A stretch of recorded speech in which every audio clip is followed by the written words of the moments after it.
이 그래프를 한번 보시죠. 이게 강남의 아파트의 실거래가를 제가 그려드린 그래프예요. 강남의 이아파트라고 했는데요. 대치동의 음마아파트입니다. 음마아파트 사시는 분들이 계시면 한번 이 그래프 재미있게 한번 봐보셔도 좋고요. 사실 대치동 음마아파트가 투자하기 엄청 좋아요. 왜냐하면 재건축 아파트이기도 하고 워낙 단지가 크기 때문에, 그리고 저희가 이렇게 실증적으로 분석하기에도 거래가 빈번하기 때문에 굉장히 좋습니다. 근데 잘 보세요. 2006년에 이 아파트가 7억 7천 이렇게 거래됐습니다. 그죠? 이건 실거래가예요. 제가 만든 그래프가 아닙니다. 근데 갑자기 2006년 11월에 이 아파트가 11억 5천으로 1년도 안 돼서 거의 50%가 상승해요. 충격적이죠. 그렇게 상승하니까 갑자기 이 기사가 나온 거예요. 2006년 11월에 갑자기 1년에 집값이 50% 60%가 오르니까 이제 강남의 불패, 강남은 영원하다, 강남은 계속 사야 된다, 세금은 껌값이다, 우리나라는 땅이 졌다, 희소성으로 집값은 계속 올라갈 수밖에 없다라는 얘기를 합니다. 그럼 이 얘기 믿고 11억 5천에 산 사람 어떻게 됐어요? 1년도 안 돼서 이 아파트는 다시 7억으로 돼버렸어요. 충격적이죠. 이 그래프를 보시고 여러분 어떤 생각이 듭니까? 이게 불과요 10년 전이에요. 근데 이 아파트가 1년이 지나고 2년이 지나고 3년이 지나고 4년이 지나고 5년이 지나고 7년, 6년이 지나도 계속 7억이었어요. 여러분 이 그래프를 보고 어떤 생각이 드십니까? 진짜 이 기사처럼 강남 불패 신화는 절대 깨지지 않는 거예요? 그렇지 않다는 거죠. 자, 여기서 이제 제가 처음으로 화두를 던진 것처럼 투자라는 건 사실은 불확실성에 대응해야 돼요. 계속. 내가 지금 이 자산이나 이 주식이나 부동산을 살 때 과연 불확실성이 어느 정도인지. 그런데 꼭 기억하실 게 불확실성은 어디서 오냐면 모든 투자 자산은 가격에서 옵니다. 가격이요. 가격이 많이 오를수록 불확실성은 큰 거예요. 반면에 가격이 많이 떨어질수록 불확실성이 적은 거예요. 이 지점을 꼭 기억하셔야 돼요. 그러니까 가격이 오르니까 빠지잖아요. 왜? 불확실성이 커지니까. 그래서 리스크가 큰 거예요. 영원한 건 없다는 거죠. 이런 변화를 여러분 사실은 오늘의 가장 큰 주제이기도 합니다. 이런 변화를 사실은 이야기하고 싶어요, 여러분하고. 그래서 이런 변화에서 저희는 어떻게 투자를 하고 우리가 진짜 쉽게 말해서 뭐 부자가 될 수 있는지 그런 말씀을 같이 하고자 하는 겁니다. 그런데 이 재미있는 조그만 그래프 한번 보세요. 되게 재미있는 현상이 나타난다는 거죠. 요 막대 그래프는 거래량입니다. 근데 막대 그래프가 올라갈 때, 회색으로 올라갈 때만 보세요. 2006년에 올라갔죠. 그리고 2009년에 올라갑니다. 그리고 2013년에 올라가요. 그죠? 근데 2006년에 올라갈 때는 왜냐면 가격이 올라갈 때 거래량도 많아지는 거예요. 그리고 가격이 빠지면 거래량이 다시 감소해요. 그리고 2009년도에 또 가격이 오르니까 또 거래량이 증가해요. 이 얘기는 뭐냐면 사람들이 집이나 주식이나 가격이 오를 때만 산다는 거예요. 빠질 때는 안 사고. 왜 그럴까요? 인간의 본성이 그렇습니다. 그래서 부자가 없는 거예요. 이 본성을 이겨야죠. 그래서 아까 말씀드린 것처럼 국채와 복권이란 선택지가 나왔을 때 관성에 따라서 국채를 선택한 관성을 계속 이기는 연습을 해야 됩니다. 이게 부자가 되는 연습이에요. 네. 남들하고 다르게 행동할 수 있느냐를 사실 계속 물을 거예요. 여러분한테. 난 과연? 그리고 여러분은 그 관성을 이길 수 있는 생각과 의지와 정신을 갖고 있는지 그런 얘기를 좀 해볼 필요가 있습니다.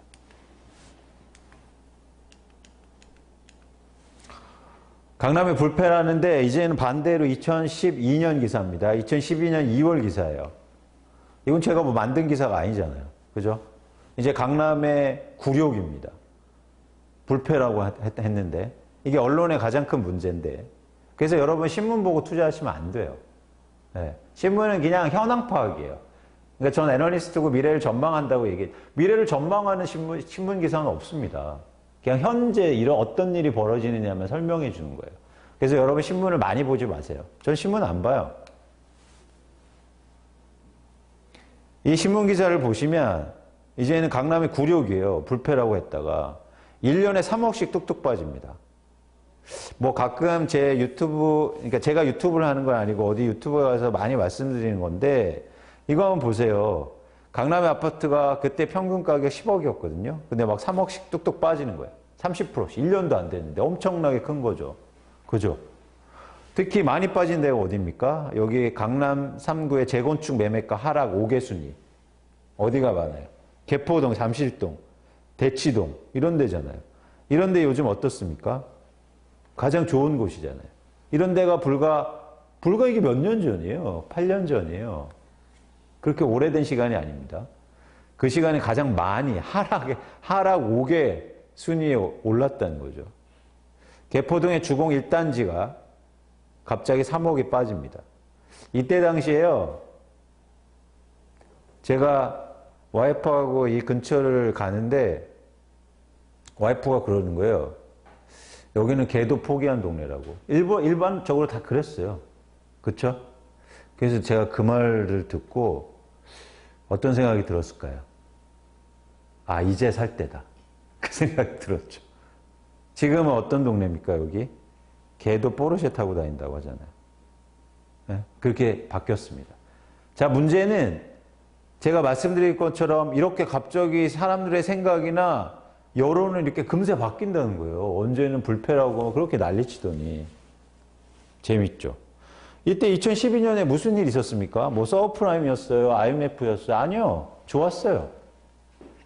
근데 강남의 아파트가 이렇게 빠질지 누가 알았겠습니까?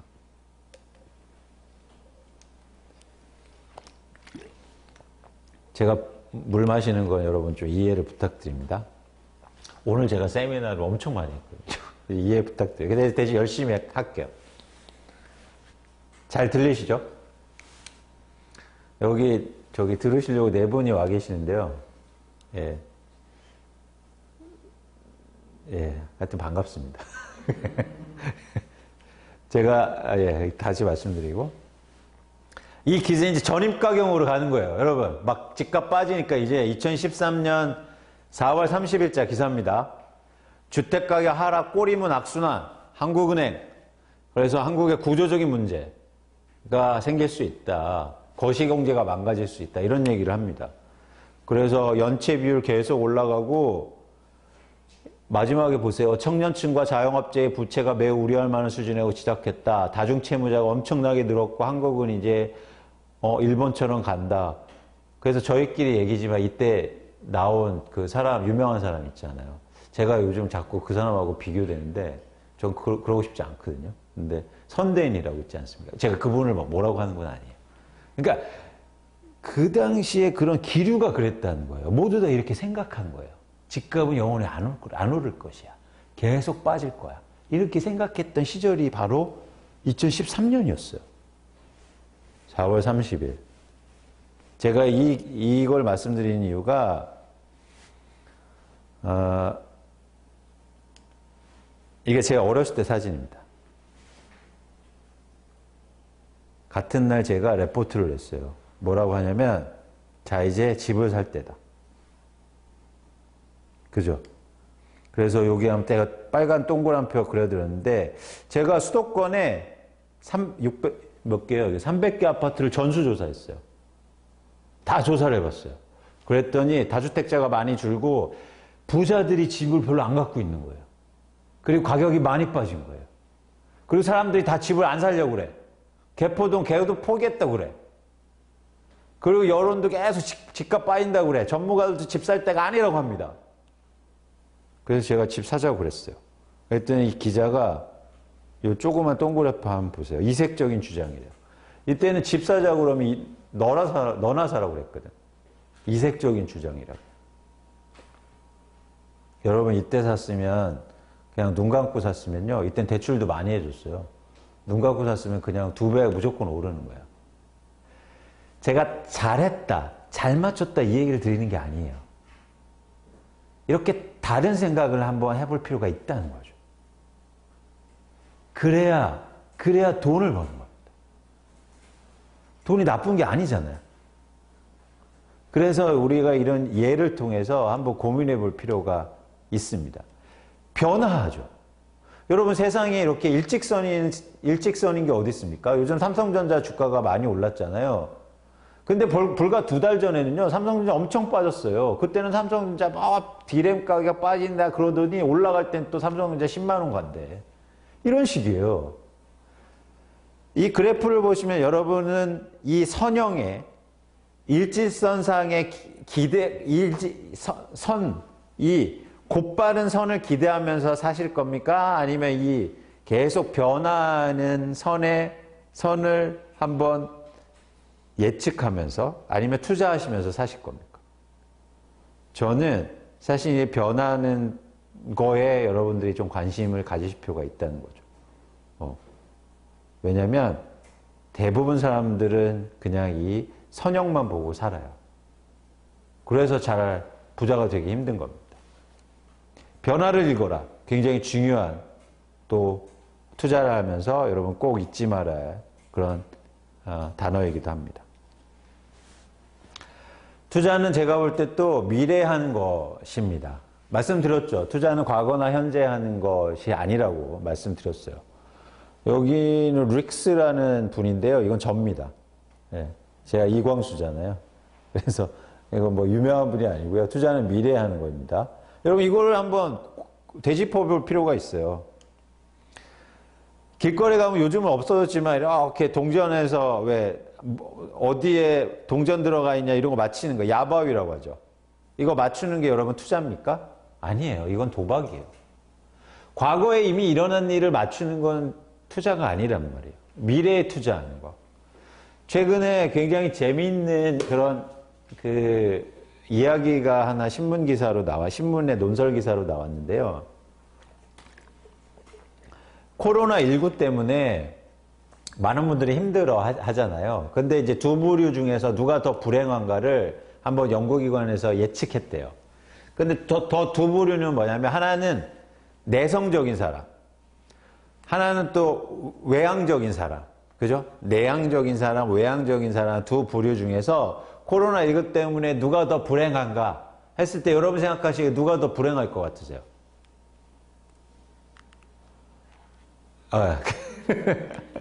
외향적인 사람, 그렇죠? 왜냐하면 막 바깥에서 놀아야 되고 막 이래야 되는데 외향적인 사람이 불행하다고 이제 연구원들이 생각한 거예요. 그래서 연구를 그러니까 연구하기 전에 그런 발제를 했어요, 이렇게. 그래서 외향적인 사람이 더 불행할 거야 얘기했더니 모두 다 그래 맞아 당연하지 이렇게 고개를 끄덕끄덕했습니다.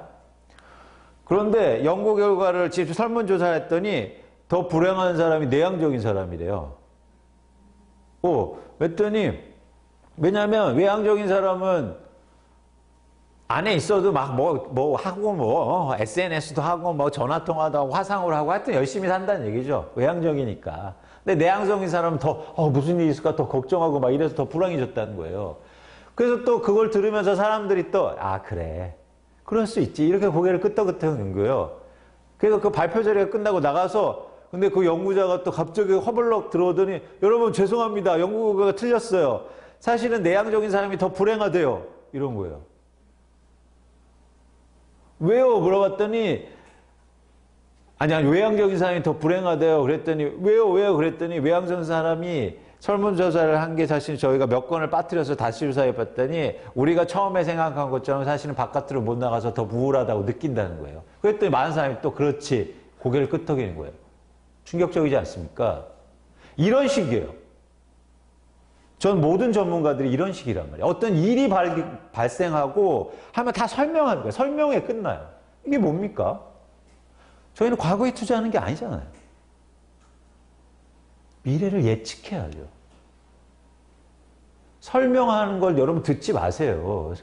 여러분 도움이 안 됩니다. 과거를 설명하고 그래서 지금 그것 때문에 이런 현상이 벌어졌습니다. 라는 건 여러분 인생에 도움이 안 되는 얘기예요. 진취적으로 앞으로의 얘기를 해야 된다는 거죠. 오늘도 사실 굉장히 요즘에 이제 오늘 뉴스가 나왔어요. 예를 들어서 요즘 전세 가격이 엄청 오르잖아요. 그래서 정부가 발표했어요. 물론 뭐 범위는 작지만 뭐 공공주택 조금 하고 뭐 호텔 심지어 개조해서 막 임대 주겠다는 계획이에요. 그거 보고 언론들이 계속 얘기하고 전문가들이 얘기합니다. 이게 말이 되냐? 왜 말이 안 되냐면 지금 전세가 없는 사람들이 최소한 3명, 부부가 있고 아이가 있는 이런 3명에 있는 가구인데 그 사람들이 어떻게 호텔에 살고 그렇게 조그만 방에 어떻게 사냐는 거죠. 이게 그래서 실효성 있는 대책이 아니라는 거예요. 아니 이런 얘기는 누가 못해요. 왜 못하느냐면 여러분 어떻게 지금 갑자기 하늘에서 아파트가 떨어집니까? 그러면 그 전문가들 보고 그러면 그런 사람들 살기 위한 주택을 당장 마련할 수 있어요? 물어보면 막 못하죠. 뻔한 얘기, 뻔한 진단, 뻔한 비판을 하는 거예요. 이건 전혀 의미가 없어요. 진보하기 위해서, 발전하기 위해서. 우리가 보아진 범위 안에서 미래에 대해서 진취적으로 예측하고 그리고 그런 이야기를 해야 됩니다. 왜냐하면 투자는 미래에 하는 것이기 때문에 과거나 현재에 하는 게 아니란 말이에요. 전 그래서 사람 사귈 때도요. 이런 말씀 좀 드리면 그렇지만 나이 많으신, 그러니까 회사에서도 높으신 분들하고 그렇게 친하게 지내지 않아요. 미래가 없잖아요. 전 오히려 젊은 분들. 제가 이 비밀인데 이제 보통 회사에 다니면 왜 낙하산이 들어오잖아요. 제가 제일 좋아합니다. 낙하산.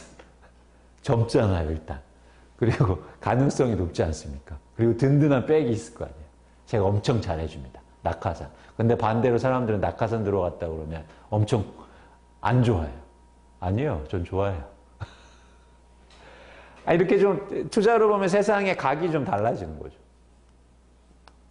그래서 투자로 방향성을 좀 읽으시고 저희가 이런 얘기를 할 필요가 있다는 겁니다. 자, 그럼 미래를 읽기 위해서 어떤 얘기를 해야 되냐면 미래는 그럼 어떻게 예측해야 됩니까? 어렵죠. 그래서 저희가 요즘 네이버 검색 1순위에 항상 오르는 게 뭔지 아세요?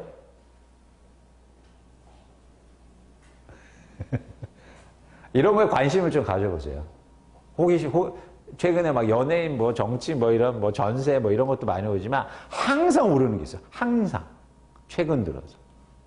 오늘의 운세입니다. 왜일까요?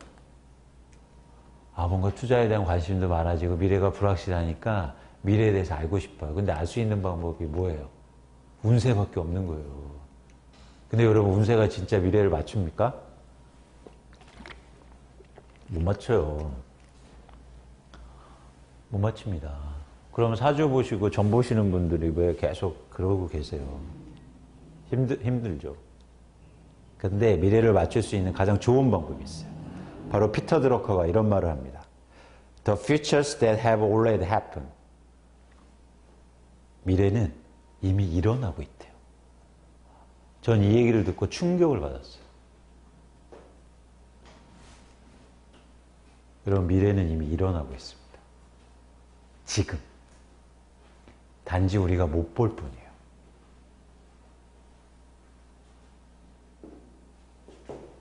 제가 제일 좋아하는 말 중에 뭐가 있냐면요. 콩 심은데 콩 나고 팥 심은데 팥 난다는 말이에요. 콩 심었는데 팥 납니까? 팥 심었는데 팥 나요? 팥 심었는데 콩 나요? 안 나죠. 콩 심었기 때문에 콩이 나는 거예요. 팥 심었으니까 팥이 나는 거고요. 현재의 일이 이런 일이 벌어졌기 때문에 미래에 그런 일이 나타나는 거예요. 그래서 여러분 미래를 예측하려면 현재에 대해서 집중하실 필요가 있어요. 현재 지금 무슨 일이 벌어지는지. 굉장히 중요한 얘기입니다. 여러분이 지금부터 부동산과 주식에 대한 말씀을 드릴 건데 그래서 그 예측을 하려는 게 아니고 그러면 부동산과 주식 시장에 지금 무슨 일이 벌어지는가를 냉철하고 객관적으로 분석하면 미래가 자연스럽게 예측되는 거예요. 그러면 투자하기가 얼마나 쉽죠. 그래서 지금부터는 현재 얘기를 드리고자 합니다. 여러분 제가 비난하는 게 아니고 미래를 예측하고 투자 상품을 얘기하고 이런 분들 중에서 현재에는 상관없이 그냥 미래만 얘기하는 분들이 많아요. 내일은 이렇게 될 것이야. 나중에 이렇게 됐으니까 뭘 투자해야 됩니다. 어떤 지역이 좋아질 거예요. 어떤 회사가 좋아질 거예요. 현재하고는 상관없이. 그런 일은 벌어지지 않아요. 다 현재가 원인이 돼서 결과가 일어납니다. 공부도 안 했는데 어떻게 좋은 대학에 가요? 시험에 어떻게 붙습니까? 현재 열심히 해야만 되는 거잖아요. 그죠? 그래서 여러분, 현재를 한번 저희가 냉철히 한번 얘기를 하고 한번 바라볼 필요가 있다는 겁니다. 첫 번째 주제로 제가 부동산에 대한 말씀을 드리려고 해요. 현재 무슨 일이 벌어지는지 부동산을 얘기 드리고 다음으로 주식 말씀을 드리고자 합니다.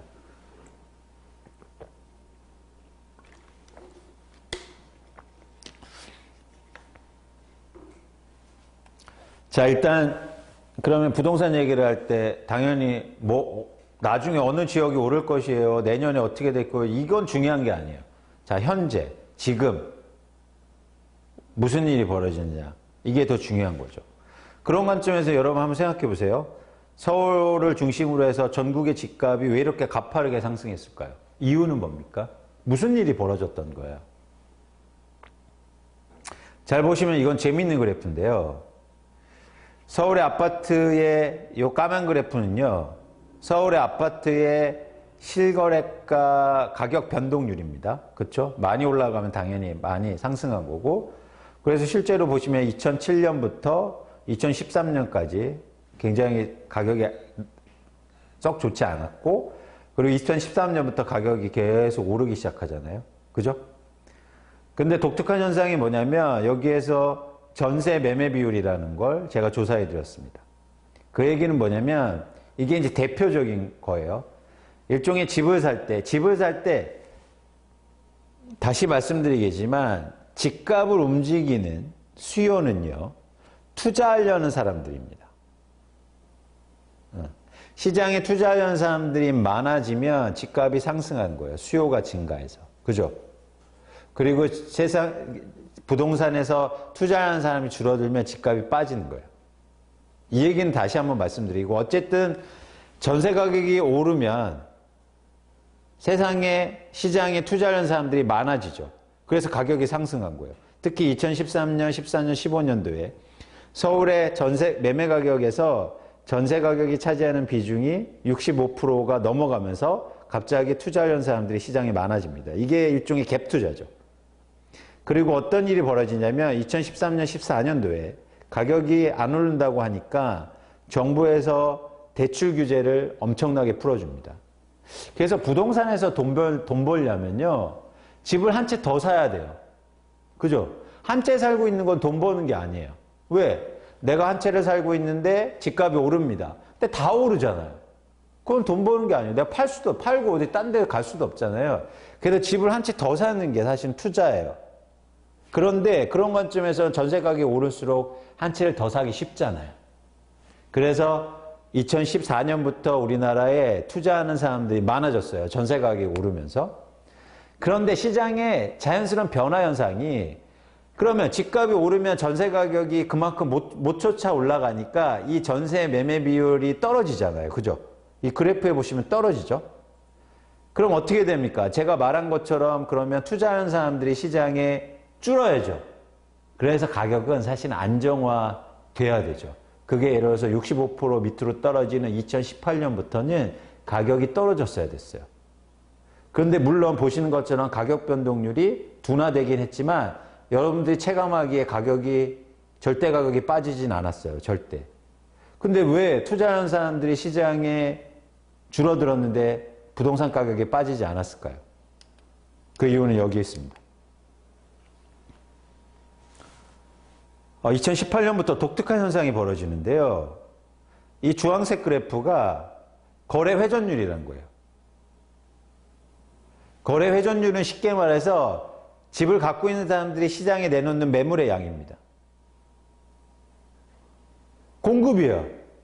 결론적으로 공급이 줄었어요. 2018년부터. 공급이 줄으니까 가격이 상승합니까? 안 합니까? 상승하죠. 수요가 줄어도 공급이 더 빨리 감소했다는 거예요.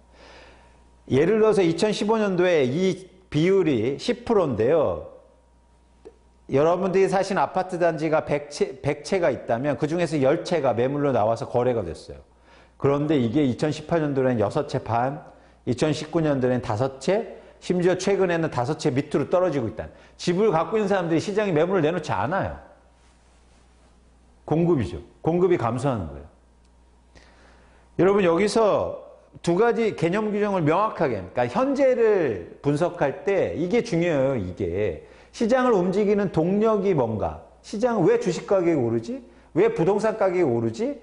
오늘은 이유를 알아야 되죠. 그 이유를 아는데 한국의 부동산 가격을 움직이는 건 투자 수요와 시장에 내놓는 매물의 양이라는 거예요.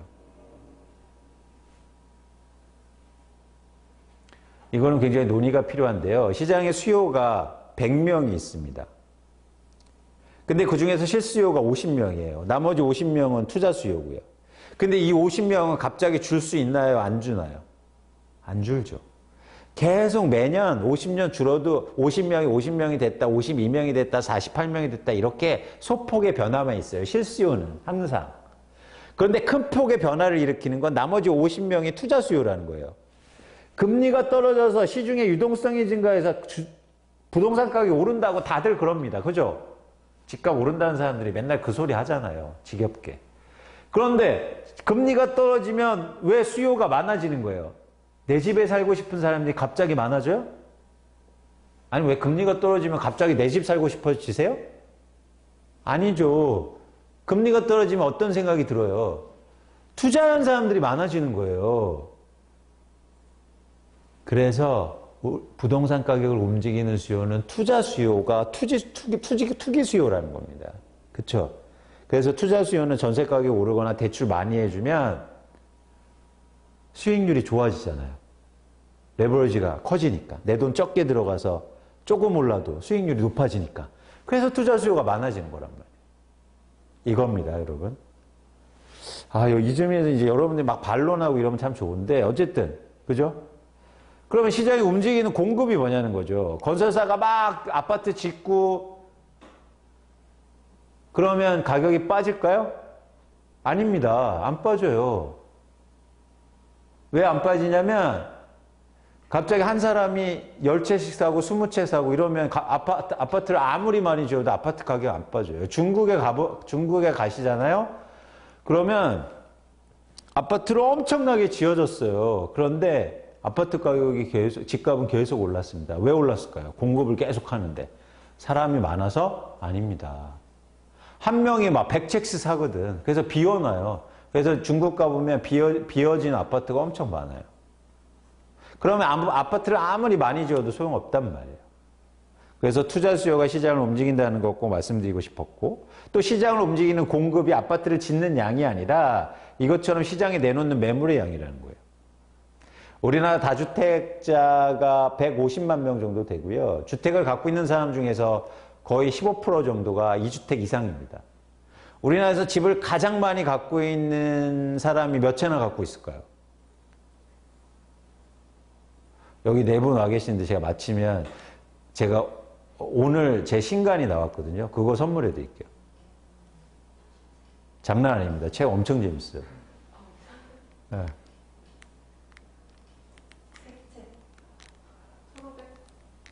근처에 가셨어요. 조금 더 쓰세요. 비슷합니다. 정확히 1805채. 충격적이죠.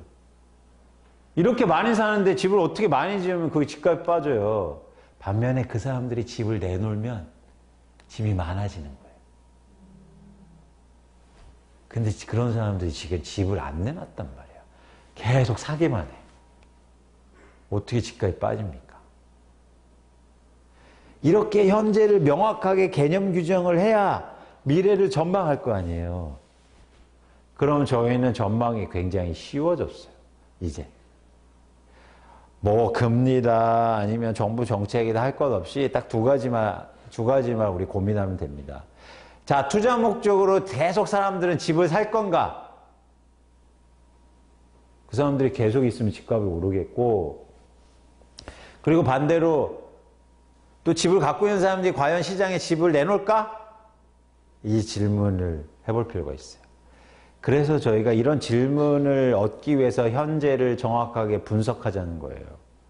자꾸 설명만 듣지 말고. 설명하는 거 쉽습니다. 서울 집값이 왜 올랐어요?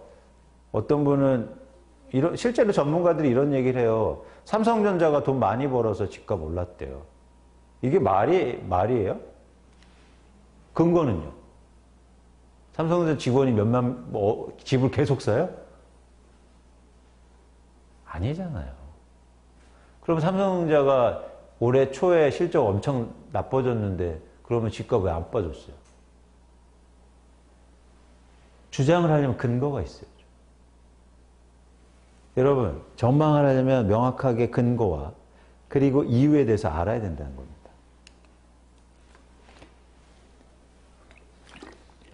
근데 사람들이 왜 집을 안 팔았을까요? 왜 안 팔았을 것 같으세요? 다주택자들이. 여기서 갑자기 2018년도부터 정책이 강화되기 시작하는데요. 정부가 다주택자한테 꽃길을 깔아줬어요.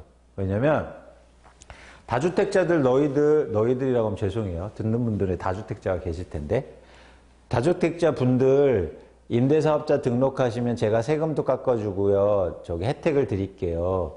임대사업자 등록하세요. 라고 했어요. 정부가. 그래서 다주택자들이 막 임대사업자 등록을 했어요. 왜? 혜택 준다니까. 엄청난 혜택이었어요. 그런데 조건이 있었습니다. 어떤 조건인지 아세요? 집을 팔면 안 돼요.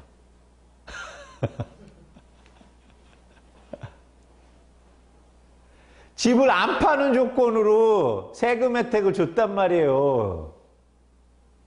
그러면 물량이 줍니까? 안 줍니까? 집을 팔려고라도 싹 걷어들이죠.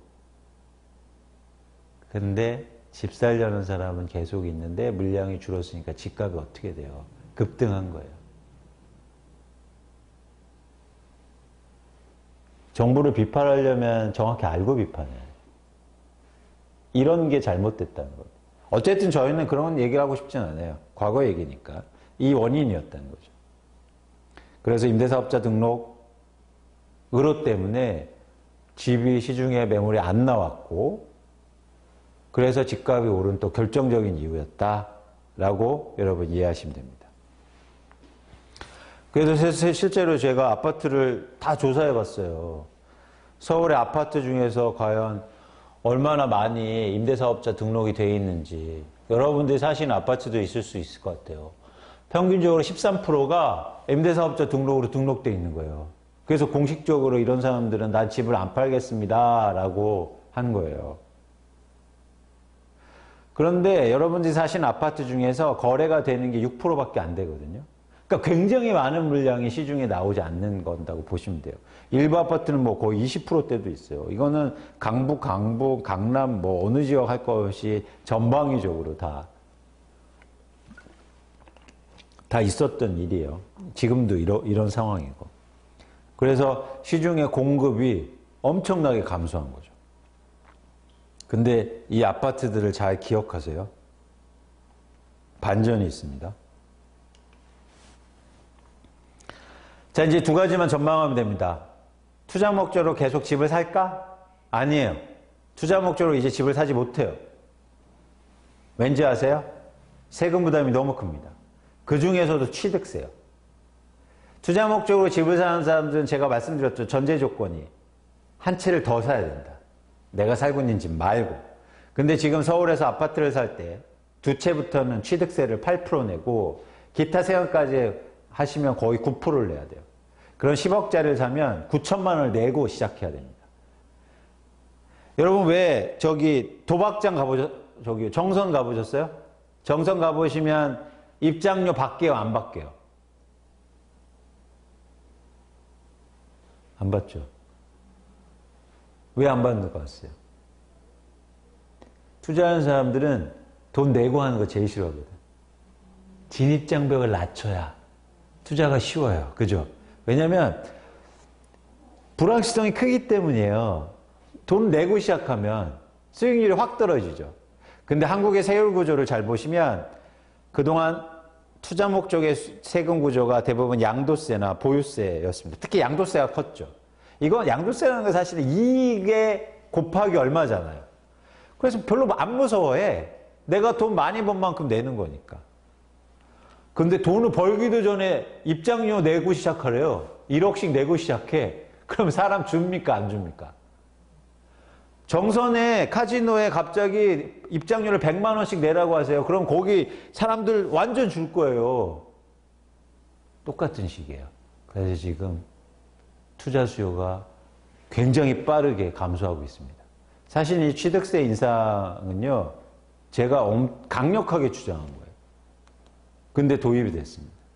굉장히 투자 목적으로 사람들이 확 줄 수 있는 그런 영향인 거죠. 그럼 이제 정리가 됐어요. 투자 목적의 수요는 주는 거예요. 그죠? 계속 줄고 있어요. 근데 수요가 준다고 해서 가격이 빠지진 않아요. 부동산 시장의 독특한 현상입니다. 생각해 보세요. 여러분, 시장에 가보시면, 부동산 가보시면 살려는 사람은 없어요. 그런다고 집값 빠져요? 안 빠집니다. 언제 진짜 빠져요? 갖고 있는 사람들이 싸게 내놓을 때. 그죠? 대신 살려는 사람들이 없으면 거래량만 급감해요. 그죠? 살려는 사람들이 없으니까 거래가 없으니까. 그래서 최근에 서울의 아파트 가격이 거래량이 급감하는 이유이기도 한단 말이에요. 그죠? 좋습니다. 그렇다면 이제 집값을 결정하는 건 향후로 집을 과연 갖고 있는 사람이 싸게 파느냐, 그게 관건이에요. 이 지점이 좀 어렵죠. 왜냐하면 제가 일일이 다 물어볼 수도 없고, 그런데 최근에 매물이 조금씩 증가하고 있습니다. 그 이유는 내년을 기점으로 해서 집을 갖고 있는 게 굉장히 부담스러워요. 양도세도 강화되고 세금을, 쉽게 말해서 세금을 많이 내야 돼요. 그래서 이 사람들은 이제 팔 생각을 하고 있는 거예요. 과연 내가 적정한 시점에 언젠가, 이런 팔 생각을 하고 있어요. 또 하나 큰 변화가 있습니다. 하나는 이 역설적인 상황이에요. 이 그래프를 보시면 임대사업자가 자동 말소되는 거예요. 이제 우리나라 임대사업자라는 제도는 법률상 없어요. 드디어 그 폐해를 알았어요. 그래서 정부가 이번에 그냥 제도 자체를 없애버렸어요. 근데 그동안 임대사업자 등록한 사람들은 4년 동안 아니면 8년 동안 약속했을 거 아니에요. 근데 그 만기가 되면은 과거에 법 같은 거면 연장해줬어. 원하면. 근데 이제 법이 없어져서 연장이 안 돼요. 말소돼야 돼. 그럼 말소되면 세금 혜택도 없고 세금 그대로 맞아야 되거든요. 그럼 말소되는 주택이 얼마냐면 전국적으로 47만 원, 올해요. 서울만 14만 원, 서울이 주황색 그래프입니다. 내년에 18만 원, 22년에 22만 원, 23년에 25만 원이에요. 반대로 이 물량이 매물이 안 나왔다면 이제 반대로 이런 물량이 매물이 나올 겁니다. 시장의 공급이 증가하는 거예요. 여러분 이제 큰 변화가 있을 거예요. 아까 제가 표 보여드렸죠. 이런 지역에서 매물이 막 나올 겁니다. 당장은 아니더라도. 그렇죠? 역설적인 상황이죠. 그래서 요약해서 드리자면 투자 수요는 감소하고 있는데 이제 매물이 집값을 결정할 건데 매물이 계속 나올 가능성, 증가할 가능성이 굉장히 큰 거예요. 내년부터. 그래서 이런 변화를 관심 있게 보셔야 되는 거예요. 지금 집값이 5, 6년, 7년 동안 오르니까 지금 집을 사야 된다, 이제도 사야 된다 이런 얘기를 굉장히 많이 합니다. 근데 저희는 현재를 정확하게 분석했기 때문에 미래를 예측할 수 있어요. 공급이 증가할 거고 수요가 감소할 겁니다. 그럼 집값이 어떻게 안 빠지고 버팁니까? 근데 이런 변화들에는요, 항상 신호가 있어요.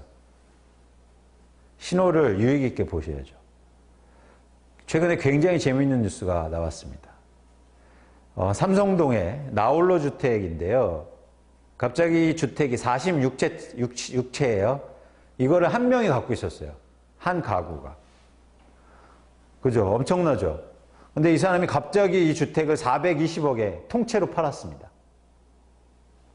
그래서 뭐 또 난리 난 거예요. 이거를 누가 사모펀드가 샀거든요. 그래서 강남이 이제 뭐 펀드도 들어온다. 강남이 난리 났다. 이제 집값 폭등한다. 그런데 그 내면의 모습은 뭐였냐면 여기가 30평 아파트짜리를 10억 8천만 원에 매도한 거예요. 이 주변에 호가가 지금 시세는 15억이고 호가가 17억인데 왜 이 다주택자는 이렇게 집값을 싸게 내놨을까요? 여러분? 머리에 짱돌 맞아서? 아니면 되게 선한 일을 하려고? 펀드한테 도움을 주려고? 이 사람은 엄청난 투자자일 거 아니에요. 강남에 46채를 갖고 있으니까 얼마나 돈을 많이 벌었겠어요. 제가 알아보니까 한 5억에 샀던데 2배 했잖아요. 그러면 46채면 200억 번 거 아닙니까? 그죠? 투자를 진짜 잘하는 사람인데 왜 이렇게 시세보다 싸게 내놨어요? 나 임대사업자인데 이제 앞으로 집을 팔아야 돼. 그래서 이거 내놓으니까 어때요? 집을 사갈 사람이 없는 거예요.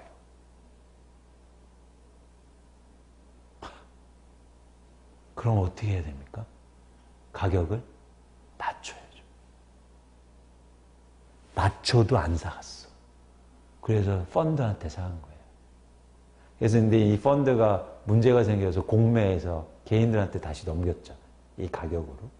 어쨌든 이런 다주택자들이 살 수 사람이 없을 때 가격을 이렇게 낮출 수도 있다는 거예요. 갑자기 5, 6억씩을 낮춥니다. 강남의 아파트를. 이런 현상들이 과연 없을까요, 앞으로? 아닙니다. 이미 일어나고 있잖아요.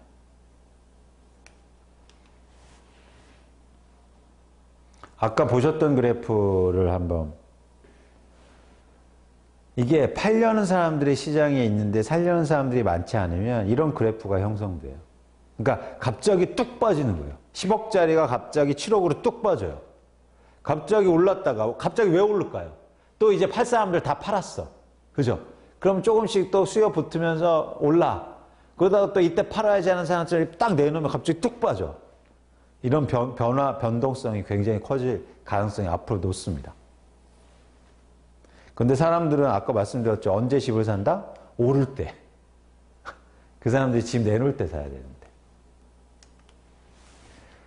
최근에 이 강남의 대치동의 음마아파트예요. 계속 제가 음마아파트를 말씀드리는 이유가 분석하기에 굉장히 용이하기 때문입니다.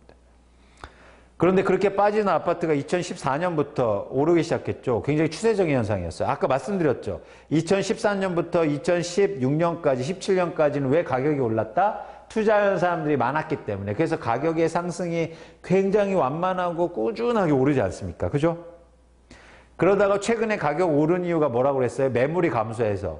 그래서 최근의 모습이에요. 그랬더니 2018년부터 갑자기 점들이 막 요동을 치기 시작해요. 이걸 확대해서 한번 볼게요. 최근에 이 그래프입니다. 자, 이 아파트가 2018년도 8월에요. 18억 5천에 거래가 돼요. 그런데 올해 4월에요. 17억 4천에 거래가 돼요. 그렇다가 갑자기 8월에 22억 2천에 거래됩니다. 그리고 이게 현재 20억 8천이고요. 20억대 호가가 다시 내려와 있어요. 자, 중요한 건 변동성이 엄청 커지고 있다는 거예요. 자, 이 아파트를 과연 여러분 투자 목적으로 사실 겁니까? 불확실성에 대응하기 위해서는 전혀 굉장히 리스크한 상황이에요. 그렇죠? 근데 매물의 변화 때문에 이렇게 진폭이 커질 수 있다는 거예요. 매일 신문에서는 신고가다, 강남의 아파트 불패다라고 얘기하지만 속내는 이렇게 충격적인 모습이 그려지고 있다는 겁니다. 현재. 이걸 여러분 이 아파트가 엄청 올랐네라고 과연 말할 수 있어요? 전 없는데요. 제가 집을 움직이는 수요는 투자 수요라고 말씀드렸는데 지금 서울에 집을 사실 때는 자금 조달 계획서를 다 제출하셔야 돼요. 내가 자금을 어디서 조달했다, 부모님한테 꿨다, 아니면 은행에 대출 받았다, 퇴직금을 받았다, 이런 것들 다 조사해야 되는데요. 조사해 보니까 집을 사는 사람들 평균 중에서 42%가 나는 집을 투자 목적으로 삽니다 라고 말합니다. 이 사람들이 변동성을 일으키는 거예요. 이 사람들이 아니고 실거주하는 사람들이 아니고. 지금 이 사람들이 계속 시장에 줄고 있는 거죠.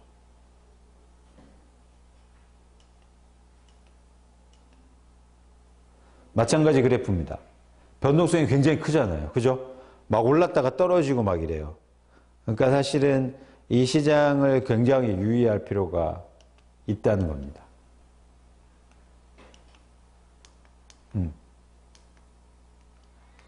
자, 그래서 여기 부동산을 일단 단락을 지면서 두 가지를 이제 말씀드리고 싶어요.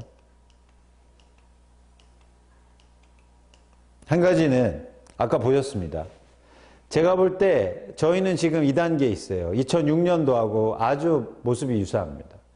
사람들이 집값 오른 거, 그동안 오른 거에 대해서 너무 불안해서 가격이 오른 거에 대해서 뭐랄까요? 그거에 대한 신뢰가 커지고 있고 비싼 가격에 집을 사고 있어요. 그런데 투자 수요는 감소하고 있고 매물이 증가할 가능성이 있습니다. 그렇게 되면 집값은 하향할 수 있고 하락폭이 굉장히 클 수 있어요. 그런데 그 하락폭은 아까처럼 임대사업자가 많은 아파트, 투자 목적의 수요가 많았던 아파트가 하락폭이 더 클 수 있다는 거죠.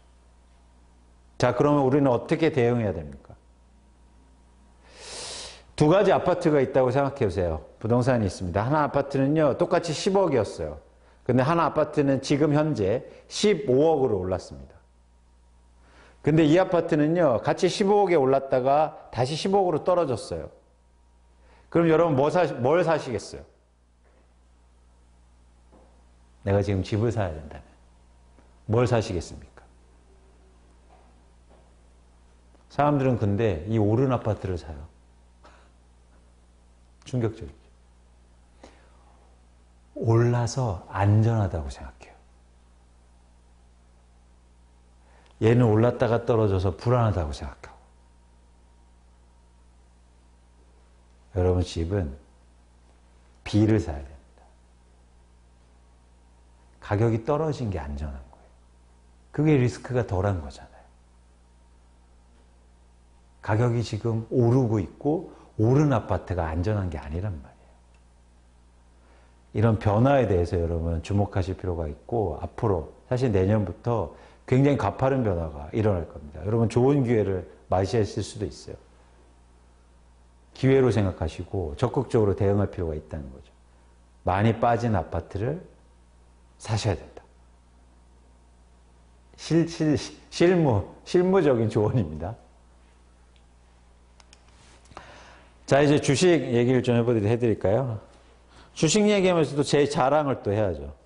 전 주식도 분석하는 애널리스트니까. 제가 자랑은 아니고요. 그냥 예를 들 게 없어서 예 드리는 거예요. 제가 틀린 적도 많아요. 한번 보시죠. 이거는 이제 아주 유사한 기간인데 2013년 5월이에요. 사진이 좀 안 나왔죠. 실물보다. 보통 이런 얘기하면 좀 웃기도 하고 그러셔야 되는데. 네, 좋습니다. 제가 이때 100쪽짜리 일본 산업보고서를 냈습니다. 100쪽을 내기 위해서는요, 정말 힘든 과정이 필요해요. 그래서 얼굴을 보세요. 부어있잖아요. 엄청 힘들었어요. 제가 일본의 전체 사업에 대해서 분석을 했습니다. 2013년도에. 그래서 어떤 산업이 좋고, 그래서 제가 결론은 뭐냐면 일본 주식을 사야 된다. 일본 주식을 사야 된다. 이런 얘기를 합니다. 근데 사람들이 이때 일본에 대해서 별로 관심이 없었어요. 왜 일본에 관심이 없었냐? 일본은 잃어버린 20년, 30년 얘기를 대부분 하고 있었단 말이에요. 그래서 일본은 끝났어. 일본에 무슨 주식이야. 이때 제가 또 이런 얘기하면 다 웃었단 말이에요. 근데 저는 시장을 본 건 아니에요. 사실 주식 시장을 본 건 아니고 일본의 기업을 봤어요. 그렇기 때문에 이렇게 많은 레포트가 필요했던 겁니다. 그래서 여기에 보시면 32개에 이르는 일본 전 사업을 제가 분석했어요. HMC라고 해서 현대차 그룹 밑에 있는 증권회사에 제가 일할 때요. 지금 이제 미래에셋에 다니고 있지만. 근데 결론적으로 한번 볼까요? 2013, 이게 지금 니케이의 지수인데요. 2013년 5월에 니케이 지수가 14,000이었는데, 이게 그 이후로 굉장히 가파르게 상승합니다. 그죠? 자, 이때 소니가요, 4배 정도가 상승해요. 3배, 4배. 왜냐하면 소니 주식을 거의 사지 않았거든요. 근데 제가 가장 선호한 게 소니였습니다. 뭐냐면요. 여기서 이제 나중에도 정리해 드리겠지만 주식 투자는 굉장히 중요한 게 있어요. 시장의 전체의 흐름이나 일종의 매크로나 거시경제 흐름보다도 기업에 더 관심을 가지실 필요가 있어요. 이거는 부동산하고 좀 다른 지점인데. 그래서 좋은 기업을 찾아서 투자하면 되는 겁니다. 뭐 주식시장이 어떻고 금리가 어떻고 시장이 어떻고 물론 중요하죠. 그런데 정말 좋은 주식 투자, 현명한 주식 투자, 돈을 버는 주식 투자를 하려면요. 기업에 집중하실 필요가 있어요. 그렇다면 지금 주식시장과 기업들은 어떤 상황인지가 이런 얘기를 좀 드리고자 합니다. 그리고 우리가 어떤 기업에 좀 관심을 가지셔야 되는지. 그래서 요거 보세요. 이게 왜 우리가 사실은 요즘 뭐 동학개미 운동이나 주식 투자를 많이 하시잖아요. 이유가 뭘까요? 금리가 떨어져서? 아닙니다. 사람들이 이걸 봤기 때문이에요. 이거. 왜냐하면 잘 보세요. 삼성전자가요. 3월 6일 날 56,500원이었습니다. 근데 갑자기 코로나 때문에 42,500원으로 뚝 떨어져요. 25%가. 그러다가 이게 갑자기 49,000원, 5만원, 지금 6만원까지 급상승했단 말이에요. 1년 만에 만약에 내가 그때 빠졌을 때 샀으면 돈 엄청 벌었을 텐데 이런 생각으로 지금 주식 투자에 엄청 관심이 커진 거예요. 요즘 만나시면 다 주식 얘기하시잖아요. 그건 갑자기 주식시장이 좋아지거나 우리나라 기업이 좋아진 게 아니라 이렇게 빠졌다가 오르니까 돈을 벌 수 있겠구나 이런 생각을 하시는 거예요.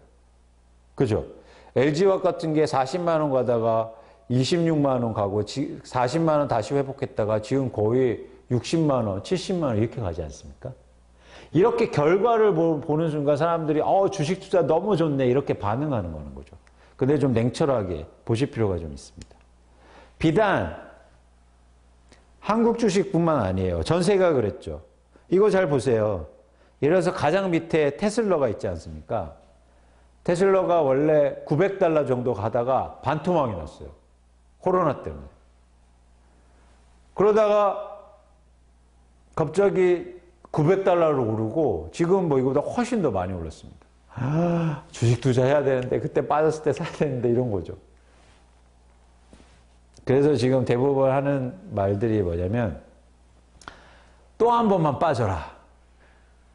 그럼 내가 전 재산을 걸어서 살 거야. 이런 얘기를 합니다. 그런데 안 빠져요. 빠지라고 그럴 때는 안 빠져요.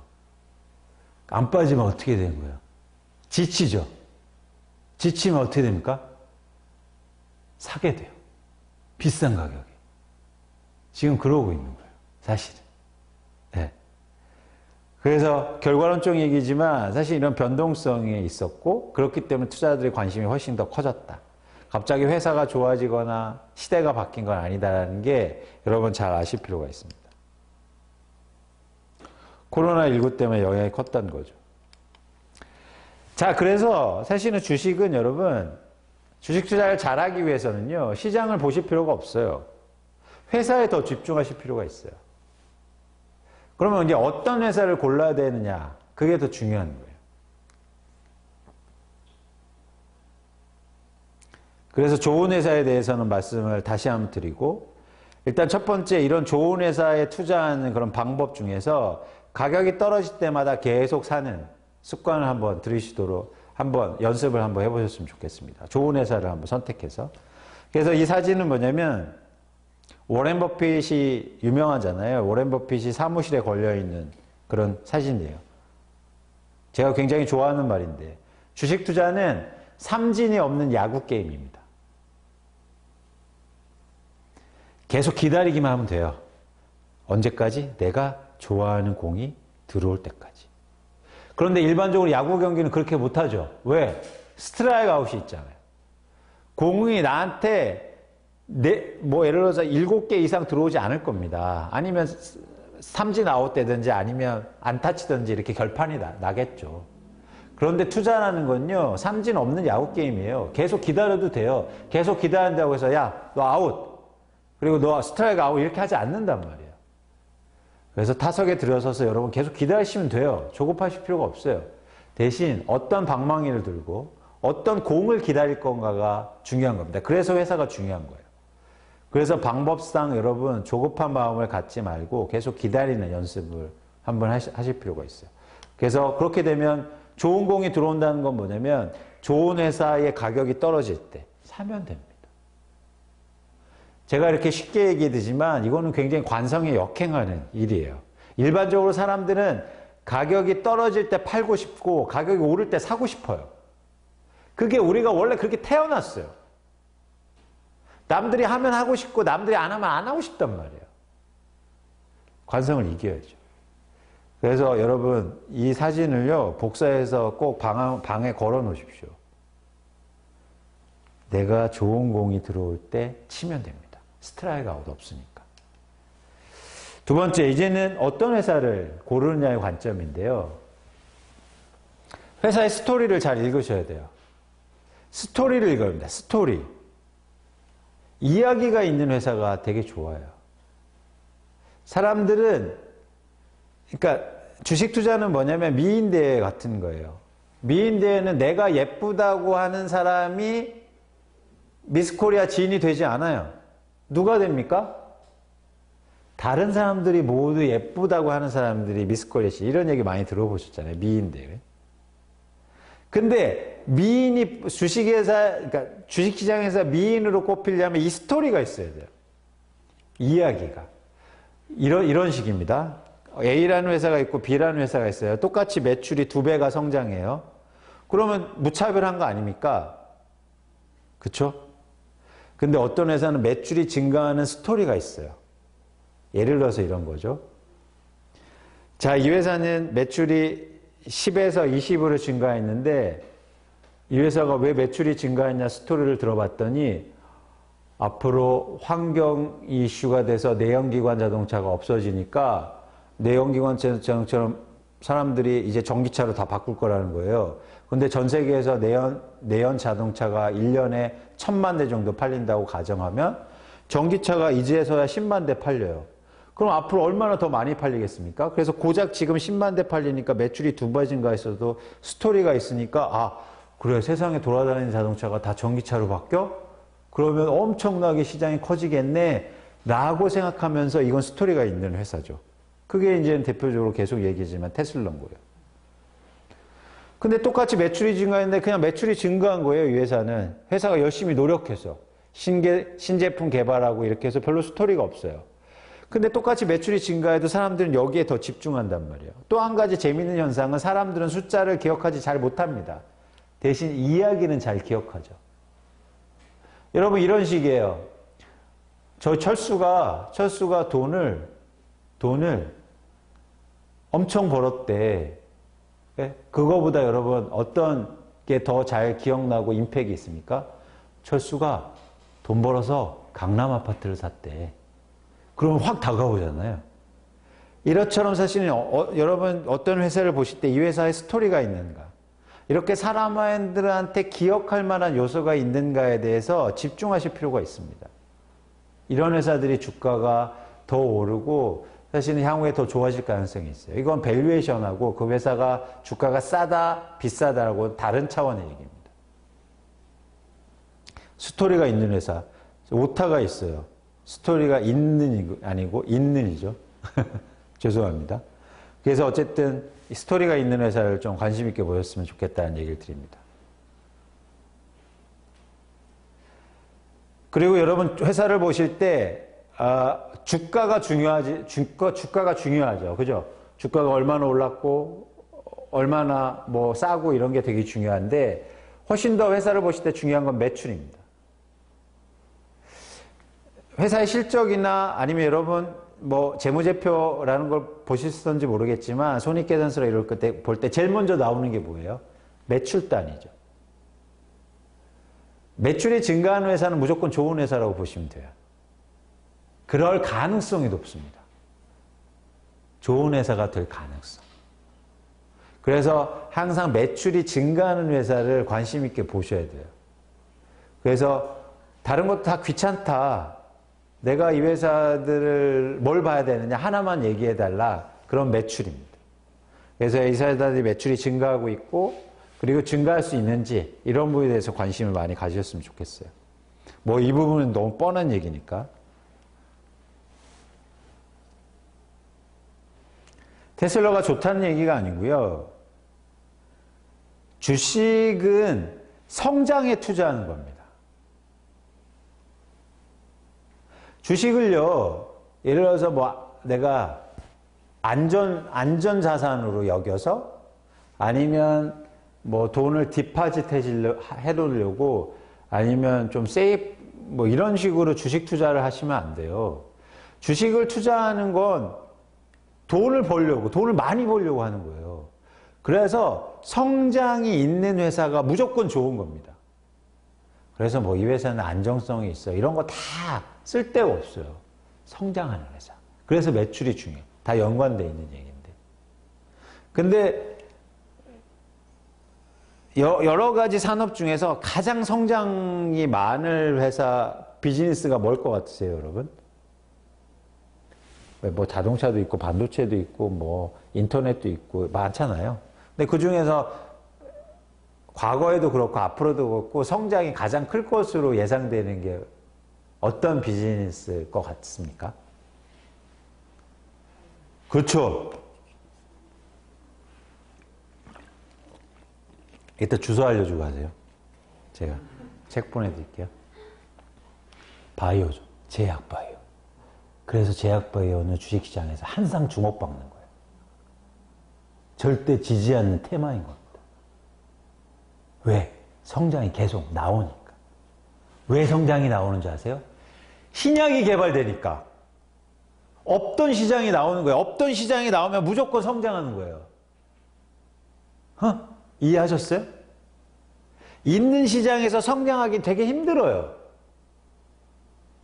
성장은 두 가지밖에 성장이 없습니다. 하나는 있던 시장에서 성장하는 거, 그죠? 근데 있던 시장에서 성장하려면 어떻게 성장하는 방법밖에 없어요? 융합하는 방법밖에 없어요.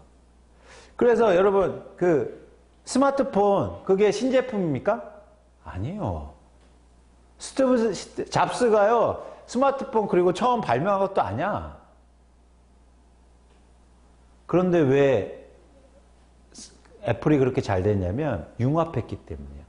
전화와 팩스와 휴대용 컴퓨터와 이런 것들 다 융합해서 제품을 만들어서 그게 성장이 나온 거죠.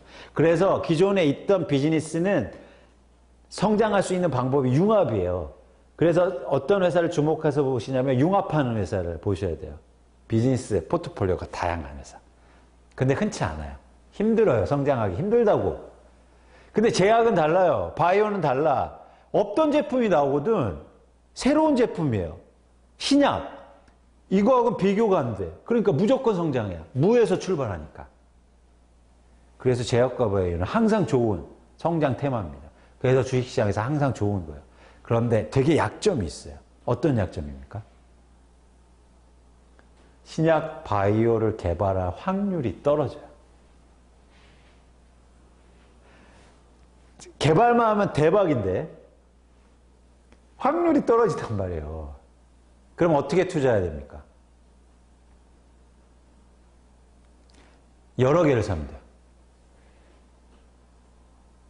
그래서 바이오 투자는 여러 개를 사는 겁니다.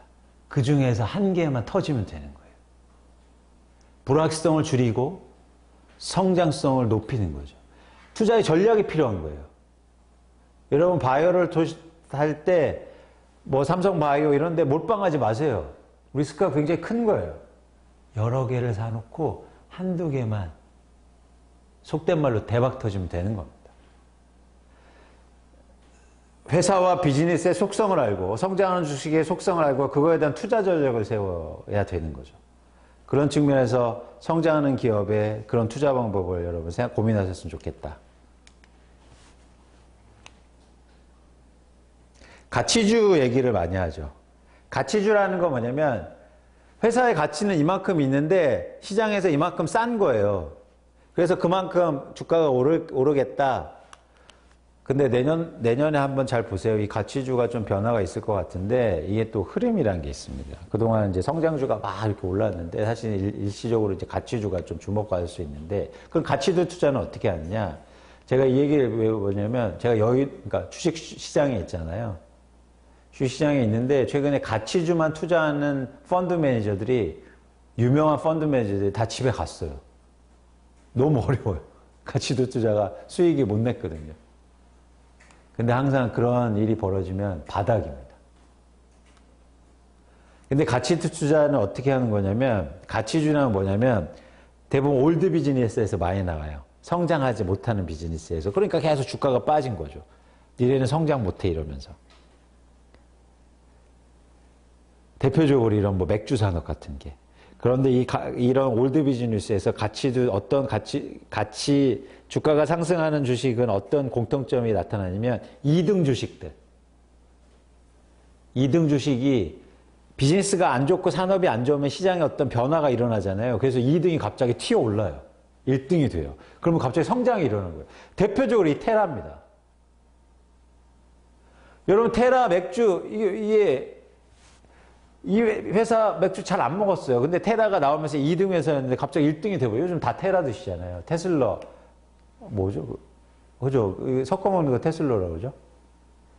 그죠? 테슬라 다 맞나요? 이 참이슬하고 같이. 제가 술을 요즘 안 먹었더니 예. 그죠? 테슬라. 그것처럼 사실은 이 가치주는 2등 주식에서 올드 비즈니스의 2등 주식에 나올 확률이 높습니다. 적어놓고 한번 여러분 적용해 보세요.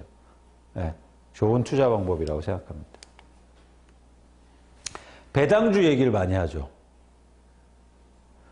배당주는요, 여러분 이제 배당의 철이 오고 있잖아요. 연말에 배당주니까. 그러니까 꾸준하게 배당을 증가할 수 있는 회사가 있어요. 신경 안 써도. 여러분 혹시나 여유자금이 좀 있으시거나 그럼 배당주를 사시면 좋으실 텐데 그럼 어떤 배당주를 사시는 게 좋냐?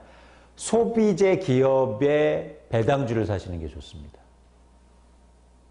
이유는 인플레이션 때문에 그래요.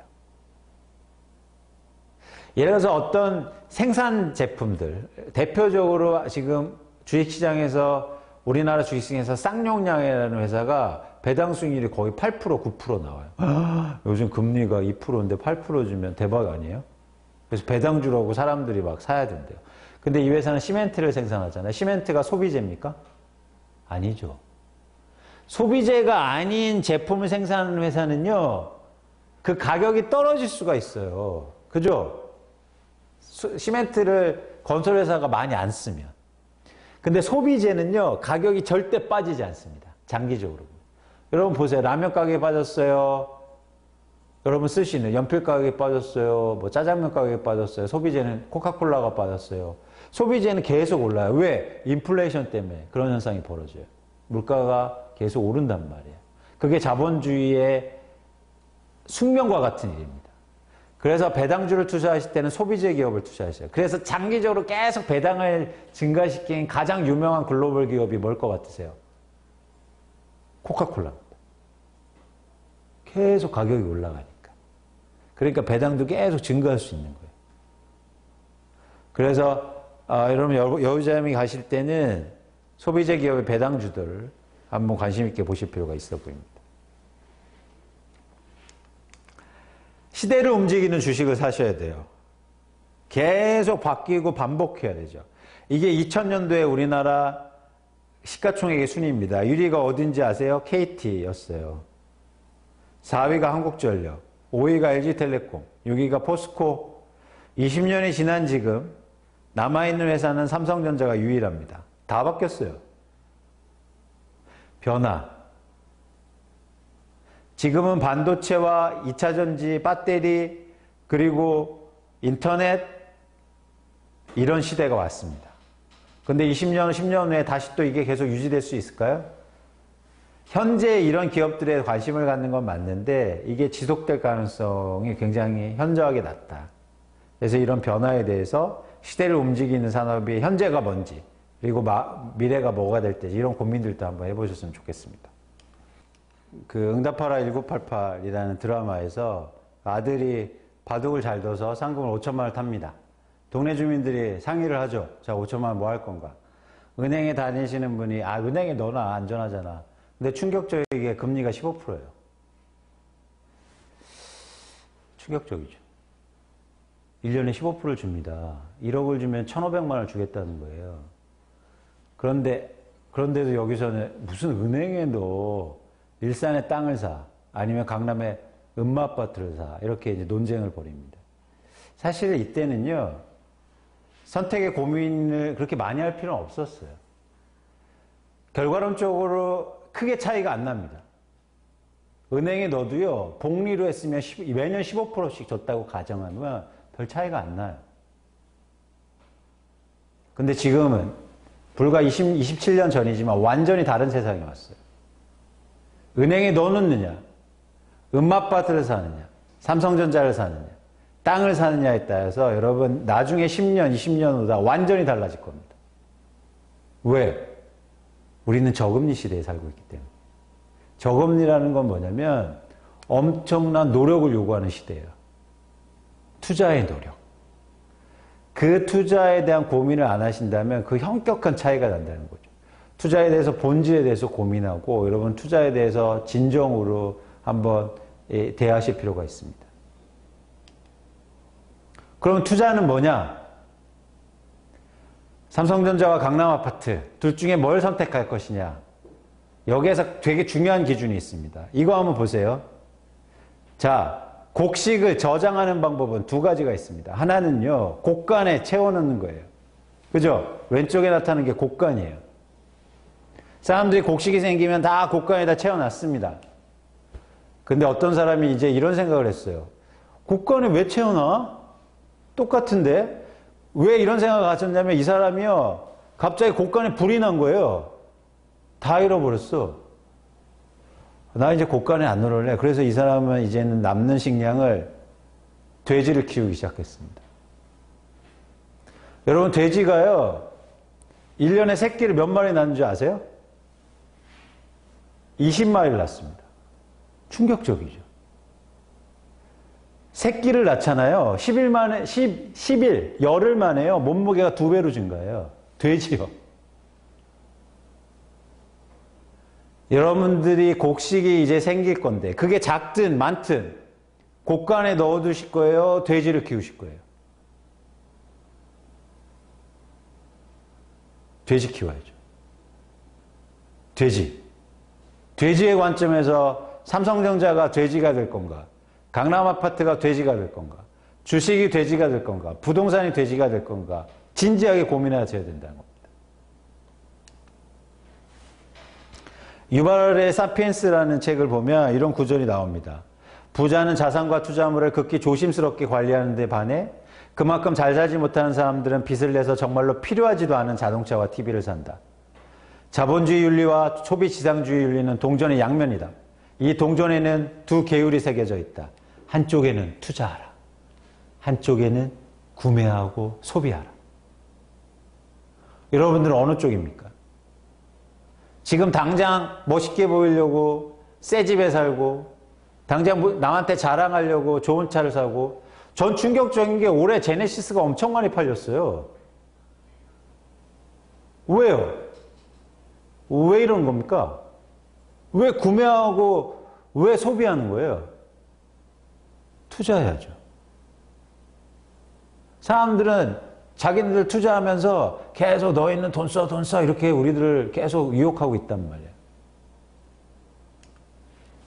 시간이 많지 않아서 마지막으로 핵심으로 정리해드리고 제가 마치도록 하겠습니다. 오늘 부동산과 주식에 대해서 얘기 드렸어요. 자, 투자의 속성과 본질에 대해서 말씀드릴 건데 부동산은 저희가 투자할 때 본질적으로 계속 질문을 해보는 거예요. 부동산의 기본적인 특성이 뭡니까? 쓸 수 있어요. 그죠? 쓸 수 있어요. 여러분이 쓸 수 있어. 부동산 다 쓸 수 있잖아요. 대신 부동산은 언제나 사고 팔 수 있어요? 없어요? 없어요. 왜? 기회비용이, 이동비용이 크기 때문이에요. 그죠? 세금도 많고.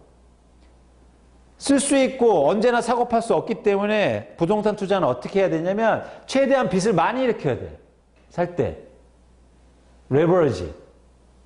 왜냐하면 잘못되면 그냥 내가 살면 돼요. 그걸 전문용어로 몸빵이라고 한다고. 내가 몸을 때우면 돼. 그래서 빚을 많이 일으켜서 사야 돼요. 근데 지금 빚을 많이 일으키는 상황이 대출이 안 되잖아요. 그래서 좋은 상황이 아니라는 거죠. 또 하나 뭐냐면 언제나 사고 팔 수 없기 때문에 집은 왓보다 웬이 중요한 겁니다. 사람들은 어디 지역이 좋아, 입지가 좋아 이런 얘기를 하죠. 절대 안 중요해요. 투자로 세상을 보면 부동산은 언제 사느냐가 중요하단 말이에요. 왜? 유동성이 떨어지니까. 반대로 주식은 사용이 불가능하죠. 그죠? 계신 분들이 나 주식 사용해 집에서. 이런 분 계십니까? 나는 저기 화장지로 사용해. 이런 분 제가 돈 드릴게요. 없잖아요. 사용이 불가능해요. 주식은. 반면에 주식은 장점이 뭐가 있습니까? 언제나 사고 팔 수 있잖아요. 그죠? 지금은 장 끝나서 못 사시고 장 살 때 맨날 사고 팔 수 있잖아요. 이 두 가지의 기본적인 속성을 최대한 이용해야 된다는 거예요. 그럼 어떻게 이용하느냐? 사용이 불가능해서 뭐 가치 투자 이런 거 다 쓸데없다고요. 무조건 성장해야 돼. 그런 주식에 쫓아다녀야 돼요. 그리고 언제나 사고 팔 수 있기 때문에 언제 사는가 보다 무엇 사느냐가 중요하단 말이에요. 근데 맨날 아까도 얘기 듣잖아. 제발 좀 주식 폭락 좀 해. 그때 사면 살 거야. 왜 이런 얘기를 하고 있어요. 다 쓸데없는 전망이라니까. 내년 주식시장이 어떻게 되는가 이거 다 듣지 마세요. 그건 의미가 없어. 뭐가 중요하다? 뭘 살 거냐? 왓이 더 중요하단 말이에요. 언제 사느냐에 대해서 고민하지 마십시오. 무엇을 사느냐만 고민하시면 돼요. 이게 기본적으로 여러분 주식 투자와 부동산 투자에서 돈을 버는 방법이에요. 기본적인 속성이 그래요. 여러분 명확해지셨으면 좋겠습니다. 제 말씀을 듣고. 그리고 방향성을 제대로 정립하셨으면 좋겠어요. 제가 90분이 길 것 같았는데 짧아요. 사실 저는 더 하고 싶은데 질문 사항이 있잖아요. 네. 여러분 질문을 한번 들어볼게요. 네, 그러면 저희 Q&A 한번 진행해 보도록 하겠습니다. 진행하시면서 약간 이제 뭔가 그 인간의 본성에 대한 또 성찰과 또 안타까움, 또 아쉬움도 엄청 많이 느껴졌어요. 투자하면서 그런 분 되게 많이 보시겠어요, 이렇게.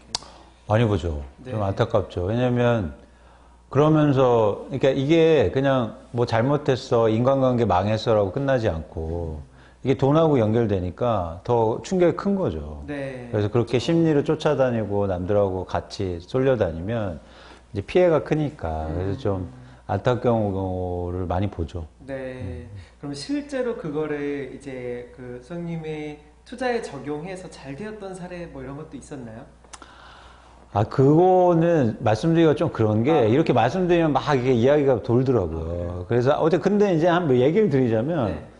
이런 얘기 드렸잖아요. 아까처럼 일본을 아무도 안 볼 때 일본 주식을 제가 엄청 샀죠. 일본 주식은 제가 사도 돼요. 네. 그러니까 제가 애널리스트였기 때문에 한국 주식은 투자하면 안 되는데 외국 주식은 투자해야 되는데 근데 뭐 지수가 거의 2배 올랐으니까 네. 뭐 사실 그 정도로 뭐 일종의 돈을 벌었다면 번 거고 네. 뭐 부동산도 그런 경우가 있고요. 그래서 저는 사실은 그거를 제가 돈을 벌 목적보다도 제가 생각하고 있는 걸 한번 시험해보자 하는 그런 목적으로. 그렇죠. 저도 이제 해봐야 되니까. 맞아요. 예, 그래서 그런 연습들을 계속 해나가고 있습니다. 맞아요. 무저서 보면서 많이 느끼는 게 이제 투자하시는 분들은 돈 벌 생각에 남의 말을 많이 들어서 하는데 자신의 신념과 생각으로 정말 선택하고 하는 게 진짜 중요한 것 같아요. 그렇죠, 그렇죠, 네, 맞습니다. 맞습니다. 그래서 오늘 또 좋은 질문들도 많이 주셨는데요. 한번 또 얘기 한번 나눠보도록 할게요. 사실은 부동산에 대한 전망은 많은 전문가들의 전망이 좀 엇갈리는 경우들이 좀 많은 것 같거든요. 그래서 아까 전에 말씀하신 대로 반대 의견을 좀 듣고 싶다, 뭐 토론도 했으면 좋겠다 이런 얘기도 있었는데 질문에 그런 내용들이 있어서 한번 같이 좀 좋습니다. 얘기 한번 나눠볼게요. 좋습니다. 제가 한번 가지고 나왔는데 한번 그러면 션님이 주셨어요. 취득세 아까 말씀 주셨잖아요. 취득세보다 차익이 더 높다고 판단되거나 지금처럼 상승세가 더 크면 취득세로 투자 수요 제한도 한계가 있지 않을까요? 라고 질문 주셨어요. 근데 상승률이 떨어지고 있어요. 네. 왜냐하면 이거는 기본적으로 자산시장의 속성인데 가격이 오를수록 수익률은 떨어져요. 네. 맞지 않습니까? 네. 그렇죠. 네. 예. 그러니까 절대 가격이 오르면 수익률은 떨어지게 돼 있어요. 지금 강남의 아파트를 다 한번 여러분 보세요.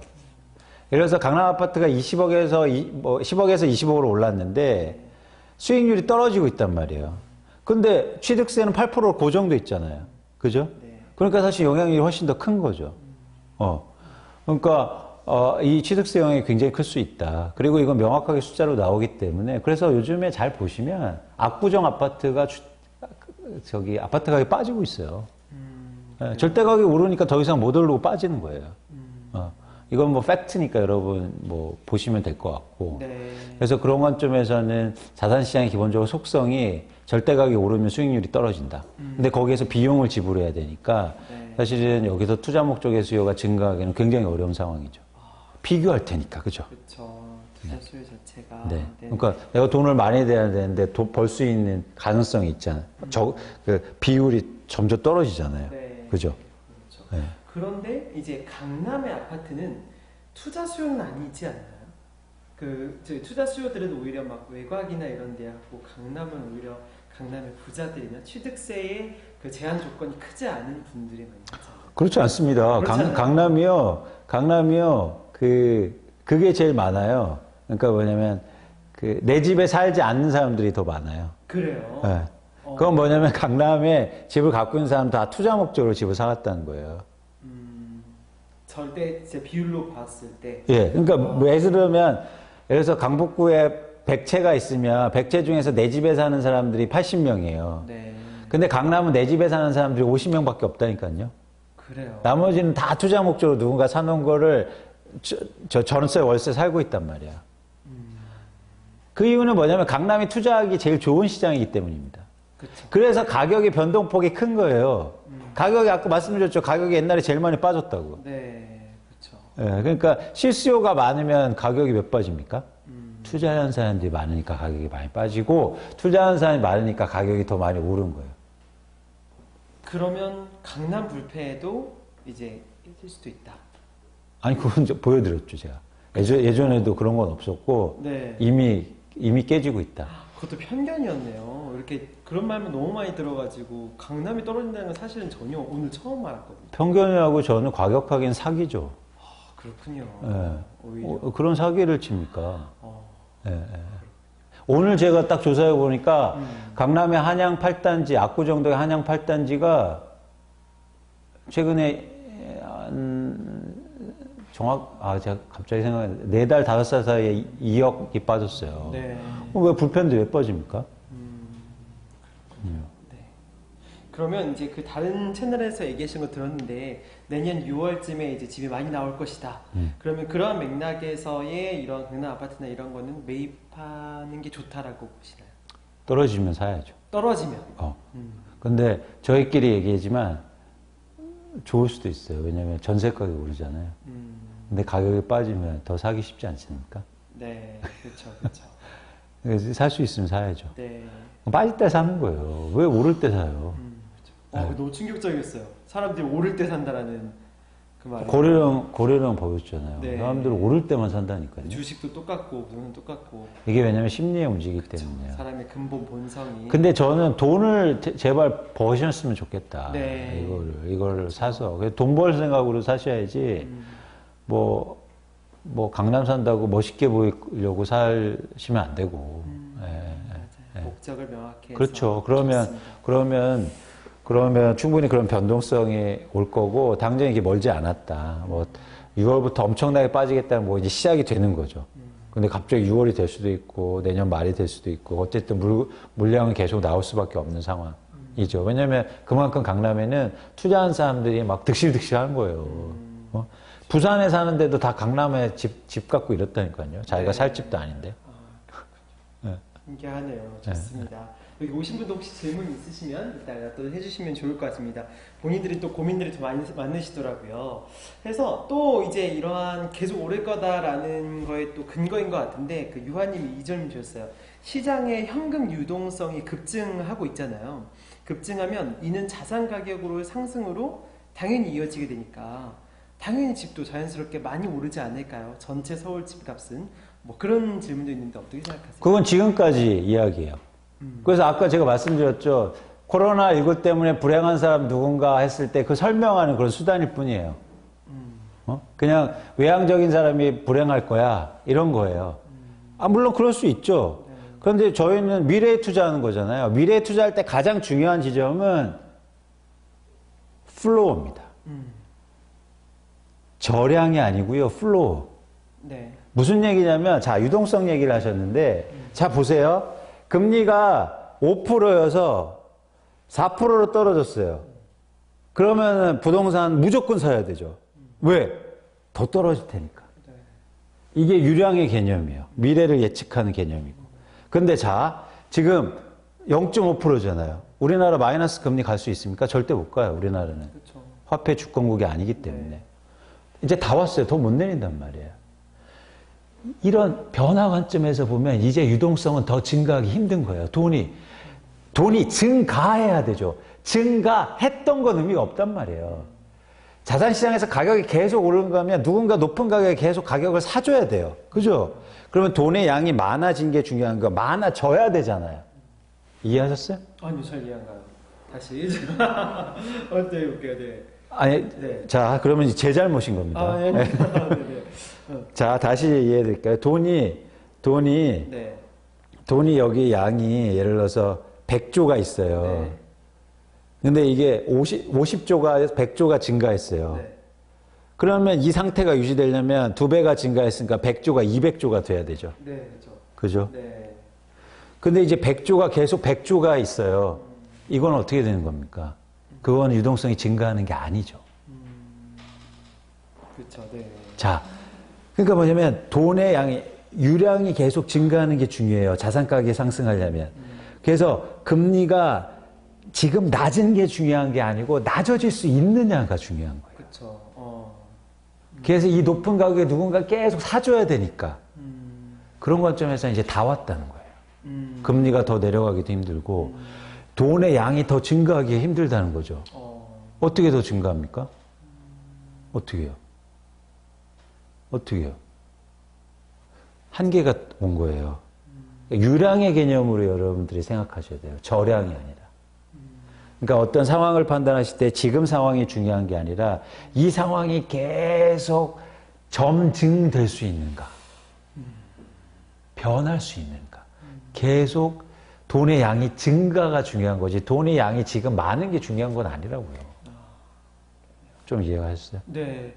이제 수많은 사실은 경제 예측이나 이런 게 다 보면 과거나 현재 기반으로 해서 쓸데없다니까요. 그러니까요. 지금까지 금리 내려간 거는 다 지금 자산 가격에 포함되어 있는 거잖아요. 중요한 건 앞으로 그렇게 될 거냐는 거예요. 그렇게 계속 유지가 될 거냐. 그러니까 유지가 아니고 계속 더 낮아질 수 있고 더 돈이 많아질 수 있느냐. 네. 회의적이라는 거는. 끝까지 왔다. 예. 근데 심지어 이런 상황에서 만약 금리가 좀 올라가거나 조금 축소가 되면 충격적인 일이 벌어지기 시작해요. 자산 시장은 독특한 현상이 뭐냐면 질량 보존의 법칙이 적용되지 않는다는 거예요. 무슨 얘기냐면 자, 집값이 올랐는데 열채가 올라서 올랐습니다. 그러면 빠지려면 열채가 빠져서 집값이 빠지는 게 아니고요. 한 채가 빠져도 집값은 빠지는 거예요. 이게 자산시장의 속성이에요. 질량 보존의 법칙이 적용되지 않는단 말이에요. 그래서 작은 충격에도 영향을 크게 받는 거예요. 지금은 만약에 계속 금리가 내려가지 않는다면, 없다면, 그럴 가능성이 굉장히 희박하잖아요, 사실. 그런 가능성에서 앞으로 만약 조금이라도 올리면 큰 충격이 오는 거예요. 이런 충격에 대비하셔야죠. 오히려 유동성 얘기를 하셨으니까. 네, 알겠습니다. 되게 정말 너무 인사이트가 너무 넘치는 것 같아요. 좋습니다. 그래서 이제 아까 주식과 부동산을 한 번에 동시에 얘기한 건 또 오늘 또 첫 사례였었거든요. 왜냐하면 한국에 이런 사람이 없어요. 주식하고 부동산을 동시에 분석하는 사람. 맞아요. 예. 네네. 그래서 사실은 이제 아까 여기 나왔지만 뭐 부동산은 웬이고 주식은 와시다라고 말씀하셨지만 그래도 이 질문 나올 것 같거든요. 지금은 그러면 주식해야 되나요? 부동산 해야 되나요? 이렇게 질문도 나왔어요. 그거 비교가 안 돼요. 그건 지금이라는 건 뭐냐면 그럼 주식을 또 웬으로 생각하는 거잖아요. 그렇죠. 그러실 필요가 없단 말이에요. 그것 자체가 그렇게 생각을 바꿔야 돼요. 그래서 두 개를 그런 식으로 바꾸지 마시고 사실 주식 투자를 하셔야죠. 하시는데 여기는 회사를 어떤 주식을 살 거를 고민하지 그게 지금일 필요는 없어요. 그쵸. 그래서 어떤 주식을 우선 사시고 그 주식이 주가가 떨어질 때 사시면 돼요. 굳이 얘기하자면 웬이라고 얘기하면 떨어질 때라고 말씀드릴게요. 네. 안 떨어지면 포기하고 다른 주식 찾아요. 그거 사지 마세요. 안 떨어진다고. 그건 포기하고 다른 거 찾아요. 그래서 다른 거 딱 찾아서 계속 보세요. 계속 보시고 그래서 이제 제가 우리 그런 거 한번 얘기하라면서요. 뭐지? 그 뭐 실천상. 네, 미션. 네. 이거 한번 해보세요. 그러니까 작은 돈으로 한번 해보세요. 신문 같은 데서 이 비즈니스 다 망합니다. 이 회사 힘들 것 같습니다. 그래서 주가 엄청 빠졌습니다. 이 주식을요, 한번 무조건 사보세요. 조금. 오, 그래요. 그렇게. 무조건 오릅니다. 뭐 조선업 건설업 이런 거. 이런 거. 진짜요? 무조건 오르게 돼 있어요. 그런 심리전, 그런 뉴스가 나와서 그런 건 다 가격에 포함돼 있고, 그러면서 오를 가능성이 되게 높아요. 그 뉴스 나온 거 자체가 이미 더 가격 절하가 됐다는 거예요. 현대차요. 지금 현대차 안 사서 뭐 난리지만 현대차 작년 올해 초 거들떠보지도 않았어요. 전기차 나온다고. 전기차 나오고 현대차 내연기관 빵 신문에서 난리 났다고요. 그때 현대차 썼으면 어떻게 됐어요? 이거 아주 쉬운 방법이에요. 여러분 한번 해보세요. 어렵지도 않아요. 그냥 신문 같은 데 보시고 막 인상 찌그리는 거, 야 그건 왜 사? 뭐 그럼 망했어. 이런 거 한번, 이런 거 한번 한 주 하면서 한 주. 제 약속 믿으시고 한 주. 그럼 지난번에 비슷하게 있었는데 만약에 예를 들어서 이게 딱 실제적으로 CGV 막 이런 거 있잖아요. 너무 좋죠. 너무 좋아요. 사도 되는 거예요? 하나 투어 이런 거. 하나 다 포기한 거. 전원 무급이시겠는데. 네, 다 포기한 거. 근데 한번 주가를 보세요. 그만큼 다 떨어졌는지. 그래서 그래요? 주가도 한번 보시고. 근데 한번 여러분 시험을 한번 해보시는 겁니다. 사실 저희가 되게 중요한 게 성공 체험이에요. 그쵸. 이렇게 남들하고 다른 생각을 해서 진짜. 다르게 생각해서 조금씩 성공 체험을 하다 보면 여러분 되게 돈을 크게 벌 수 있어요. 그래서 이런 성공 체험, 남들하고 다르게 생각하는 해서 돈을 벌 수 있는 성공 체험을 쌓는 게 지금 되게 중요합니다. 여러분 시간 많아요. 여러분 사실란 많아요. 이제 앞으로 100살, 120살까지 사셔야 돼요. 조급하지 마세요. 삼진 없는 야구 게임입니다. 네. 그냥 나쁜 주식, 남들이 다 싫어하는 주식 한번 관심 있게 보시고 꾸준하게 지켜보시고 한번 연습해 보시고 성공 체험을 계속 해보시면 맞아요. 절대 주식은 언제든지 살 수 있어요. 아마존이요. 아마존이 10불이었어요. 10불. 근데 그게 100불 갔을 때 10배 올랐잖아요. 네. 사람들이 다 비싸다고 그랬어요. 그래서 이게 또 1000불 갔어. 또 10배 올랐잖아요. 크레이지. 그쵸, 진짜. 근데 3000불 갔습니다. 그러면 처음에 10배 올랐을 때 그래도 난 이 회사 되게 괜찮게 생각해. 그래서 샀으면 어떻게 됐을까요? 그러니까 왜는 중요하지 않단 말이에요. 진짜 신념이네요. 와시네요, 진짜. 그래서 여러분이 그만큼 회사에 대해서 그 회사의 진짜를 잘 알고 분석을 잘 하시고 그리고 관심 있게 지켜보시고 믿음을 갖고 있느냐가 굉장히 중요합니다. 그렇죠. 근데 이제 그 주식의 가격의 결정 원리도 말씀하신 것 중에 되게 전달이 되는 것 같아요. 그런 기사가 나올 때 이미 반영이 돼 있다. 그렇죠. 뭐 오늘 미션 한번 진짜 실천해 보면 되게 재밌을 것 같아요. 흥미진진할 것 그렇죠, 같아요. 그렇죠. 한번 그래서 그쵸? 여러분들이 남들이 다 아니라고 네. 하는 것들에 대해서 네. 관심을 한번 가져보세요. 그래서 꾸준하게 지켜보시면서 이게 사람들의 심리. 근데 그런 것들을 또 나중에는 어떻게 하냐면 막 좋다고 막 박수 칠 때는 어떻게 됩니까, 그럼? 그때 파는 거예요. 그렇죠. 맞아요. 그런 맥락에서 비슷하게 구님이 카카오 주식에 대해서 어떻게 생각하시나 이런 것도 했어요. 너무 많이 올랐잖아요, 진짜. 그건 또 이제 다른 관점이 필요한데요. 이제 카카오 같은 거는 많이 오른 이유가 이런 시대를 반영하는 거잖아요. 그렇죠. 이제 인터넷이나 이제 아까처럼 성장 산업이기 때문에 성장 산업 좀 다른 스토리가 가능하죠. 그래서 마찬가지로 이런 회사를, 그러니까 카카오 좋죠. 좋죠. 그런데 카카오를 주식을 딱 좋다고 생각하시면 카카오 주식이 최근에 좀 안 좋잖아요. 이때 좀 사시는 것도 괜찮죠. 그래서 계속 회사를 주식은 사는 겁니다. 네. 계속 이렇게 꾸준하게 사는 거고 막 몰빵하고 그러지 마시고 이렇게 가격이 조정받았을 때 사고 이런 어떤 연습을 해보셨으면 좋겠어요. 네. 맞아. 아까 워렌 버핏의 그런 그죠? 삼진아웃은 없어. 워렌 버핏 진짜 웃기죠. 워렌 버핏 올해 연초에 엄청 욕 먹었다고요. 그러니까. 너 쓸데없는 주식 진짜. 샀다 막 그래서 월스트리트 저널 파이낸스 타임즈 이런 때 시대가 지났다. 그때 워렌 버핏 늙었네 그런데 2분기 때 애플 주식으로 대박 났거든요. 그랬더니 컴백 또 뭐 워렌 버핏이 뭐 난리예요. 뭐 이런 식이야. 그러니까 진짜. 이게 뭐예요, 이게? 네. 왜 그런 거에 쫓아다니면 저희가 돈을 벌 수가 없어요. 여러분들이 갖고 있는 주관, 그리고 여러분들이 갖고 있는 방향성, 그리고 여러분들이 생각하는 좋은 주식을 꾸준하게 바라보시고 맞아요. 투자하시게. 그래서 제가 주식은 와시를 계속 강조하는 이유이기도 합니다. 그렇죠. 이제 이런 주식 투자 이런 신념을 좀 습득하면 삶의 철학도 생길 것 같아요. 재밌어요. 그리고 맨날 주가 떨어지고 오르는 거에 그렇게 막 초조하실 필요 없어요. 주가 떨어지면 고마워. 그리고 오르면 또 갖고 있으니까 고마워. 이런 거예요. 둘다 고마운 거죠. 둘 다 고마워요. 네, 네. 자기가 투자하면서 행복한 여건을 만들려고요. 괴로운 여건을 만들지 말고. 자, 집값이 떨어졌을 때 샀습니다. 더 떨어졌어. 그러면 가서 사러 그냥. 그래서 행복하게 그냥 사는 거예요. 이런 행복한 여건을 계속 만드는 거예요. 그래야 오래 투자할 수 있고 즐길 수 있어요, 투자를. 맨날 앉아서 막, 왜 안 올라? 그러니까 일하고. 왜 떨어져? 왜 떨어져? 저 집값 오르는데 지금 빨리 가서 사야 되는데. 이렇게 심리적으로 쫓기는 거는 그 시점에 뭔가를 결정하셔도 여러분 안 되고, 그건 좋은 투자가 아니에요. 네. 투자하면서 되게 행복해야죠. 행복하고 즐거워야 돼요.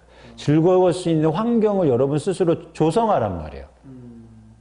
네. 그래야 오래 투자할 수 있고, 즐길 수 있고, 행복해질 수 있는 거예요. 네. 제 투자에 대한 철학이네요. 투자의 정의 좋습니다. 이러신 분들 혹시 질문이나 같이 나눌 고민이라는 거 있으세요? 네, 한번 같이 나눠볼게요. 어제가 그제 기사 중에 손정희 회장이 앞으로 또 다른 경제위기가 올 수 있다고 자기가 가지고 있는 것들 다 팔아서 현금화하고 있다고 그런 말이 나왔는데 그게 그런 전망이 옳다고 생각하시는지 그런 거에 대해서 어떻게 생각하시는지 그런 전망은 제가 좀 과격하게 만들면 쓸데없다. 그건 when을 얘기하는 거잖아요. 네. what을 얘기하는 게 아니고. 그 사람은 그렇게 얘기하면서 좋은 회사들은 안 팔고 있다고. 네, 네. 그러니까 무슨 얘기냐면 그래서 그러면 내년에 그럼 주식시장 확 좋으면 어떡해요. 그러니까 이런 불확실성한 상황에 대해서 우리가 기대하거나 전망하지 말고 행동하지 않고 계속 말씀드리지만 뭐 주식시장이 나빠질 거다, 갑자기 공황이 올 거다 이런 전망은 무의미하다. 그래서 주식 전문가 중에서 이 매크로 전망이라든지 전략 전망하는 사람들을 저는 굉장히 안 좋아해요. 그거는 도움이 안 돼요. 대신 회사를 얘기해주고 이 회사가 좋은 회사입니다. 이 회사가 좋아질 수 있습니다. 라고 하는 게 사실 좋은 거예요. 네, 그래서 그렇게 막 내년에 공황이 올 거예요. 내년에 뭐 쇼킹이 올 거예요. 이런 것들은 믿지도 마시고 우리한테 도움이 안 돼요. 네, 그래서 그런 거에 너무 이렇게 신경 쓰지 마세요. 근데 그렇게 나오니까 나 손정희 회장 한번 쫓아서 현금으로 다 바꿔야 되나? 근데 또 어떻게 되는 줄 아세요? 그래 놨다가 주가 좀 오르잖아요. 아이고 잘못했네. 그래서 또 사게 돼. 그렇죠. 남의 말 따르다 보면 진짜 부동산은 웬이고 주식은 와시다만 기억하면 될 것 같아요. 내 생각이 있어야죠. 그렇죠. 맞아요. 좋습니다. 또 혹시 다른 분 있으세요?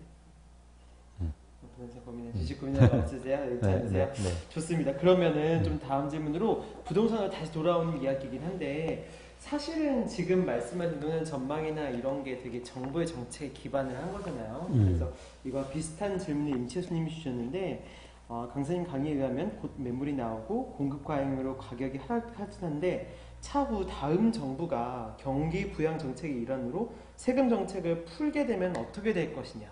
사실 우리가 정권이 바뀔 때마다 이런 거를 자주 경험했던 터라 이게 뭔가 섣불리 활동하기도 액션하기도 되게 어려운 것 같다는 느낌이 좀 있거든요. 맞아요. 그런데 사실은 제가 이제 말씀을 강조를 안 드린 부분이 있는데 집을 파는 동의는 딱 두 가지입니다. 아까처럼 부담이 크니까 파는 것도 있고 투자로 집을 사놨을 때 또 파는 이유는 수익이 많이 났을 때 팔아요. 그렇죠? 그래서 예를 들어서 정권이 바뀌어서 양도세를 낮춰주면 매물이 더 증가할 거예요.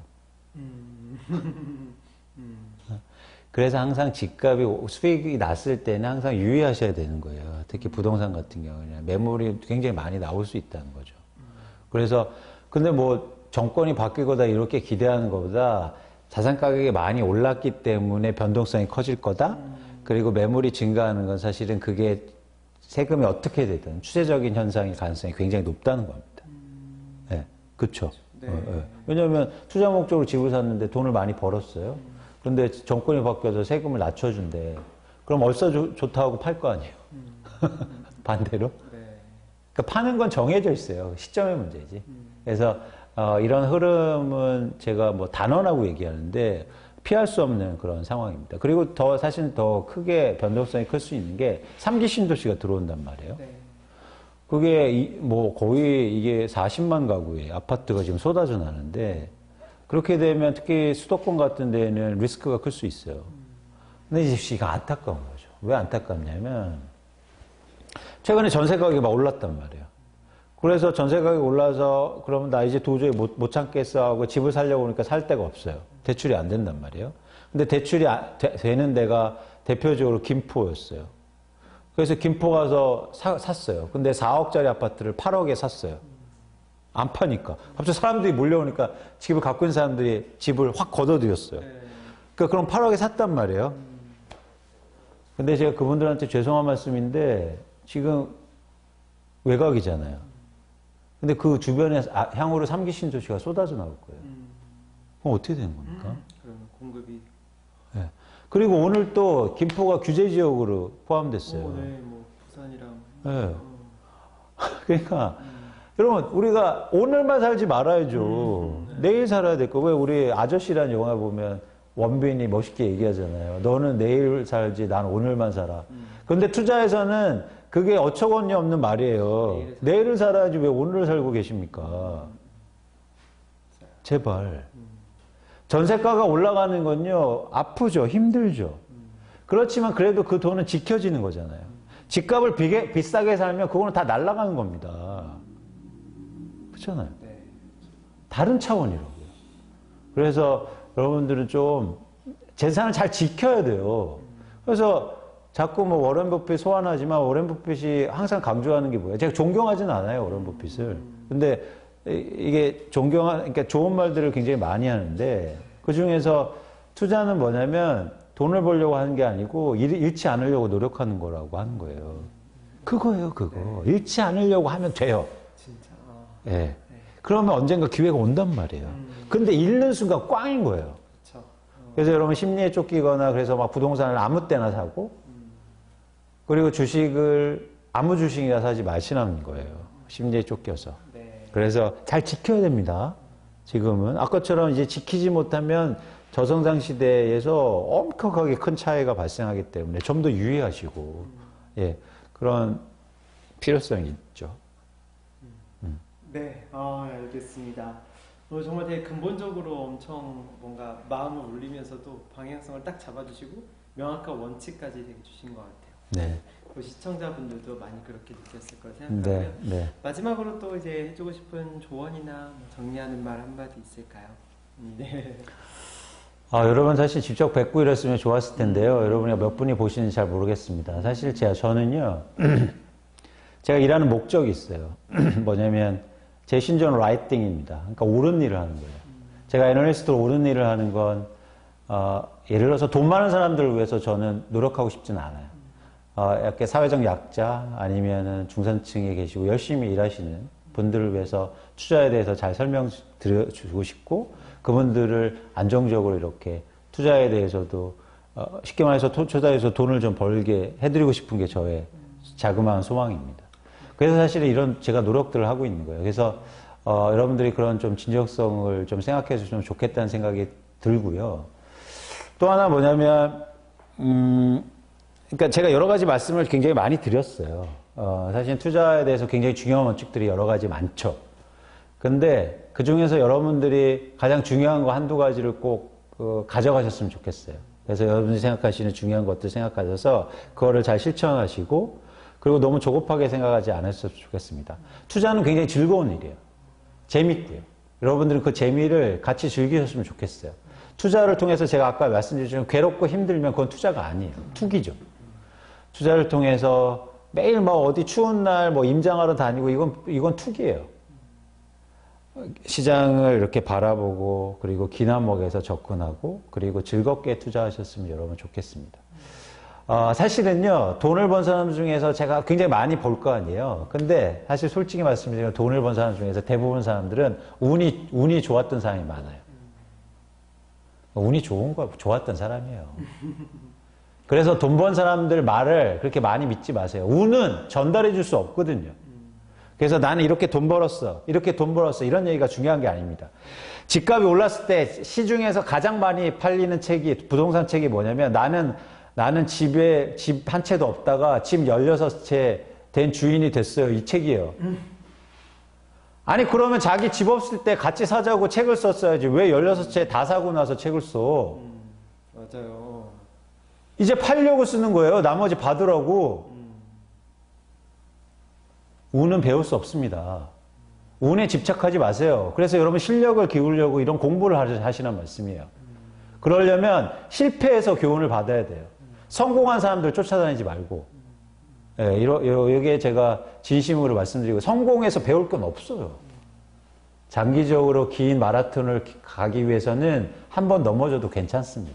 여러분 혹시나 내 집이 없어서 혹은 주식 투자 때문에 굉장히 괴로우신 분들, 여러분 굉장히 중요한 성공의 출발점에 있다고 전 생각해요. 여러분들 이 기회를 통해서 배우시고 그렇게 돈 번 사람들 쫓아다닐 필요가 저는 없단 말이에요. 사기꾼들이에요, 다. 여러분들이 생각을 가지고 여러분들이 그동안 실패에 있어서 잘 배우셨으면 좋겠다는 생각을 갖고 있습니다.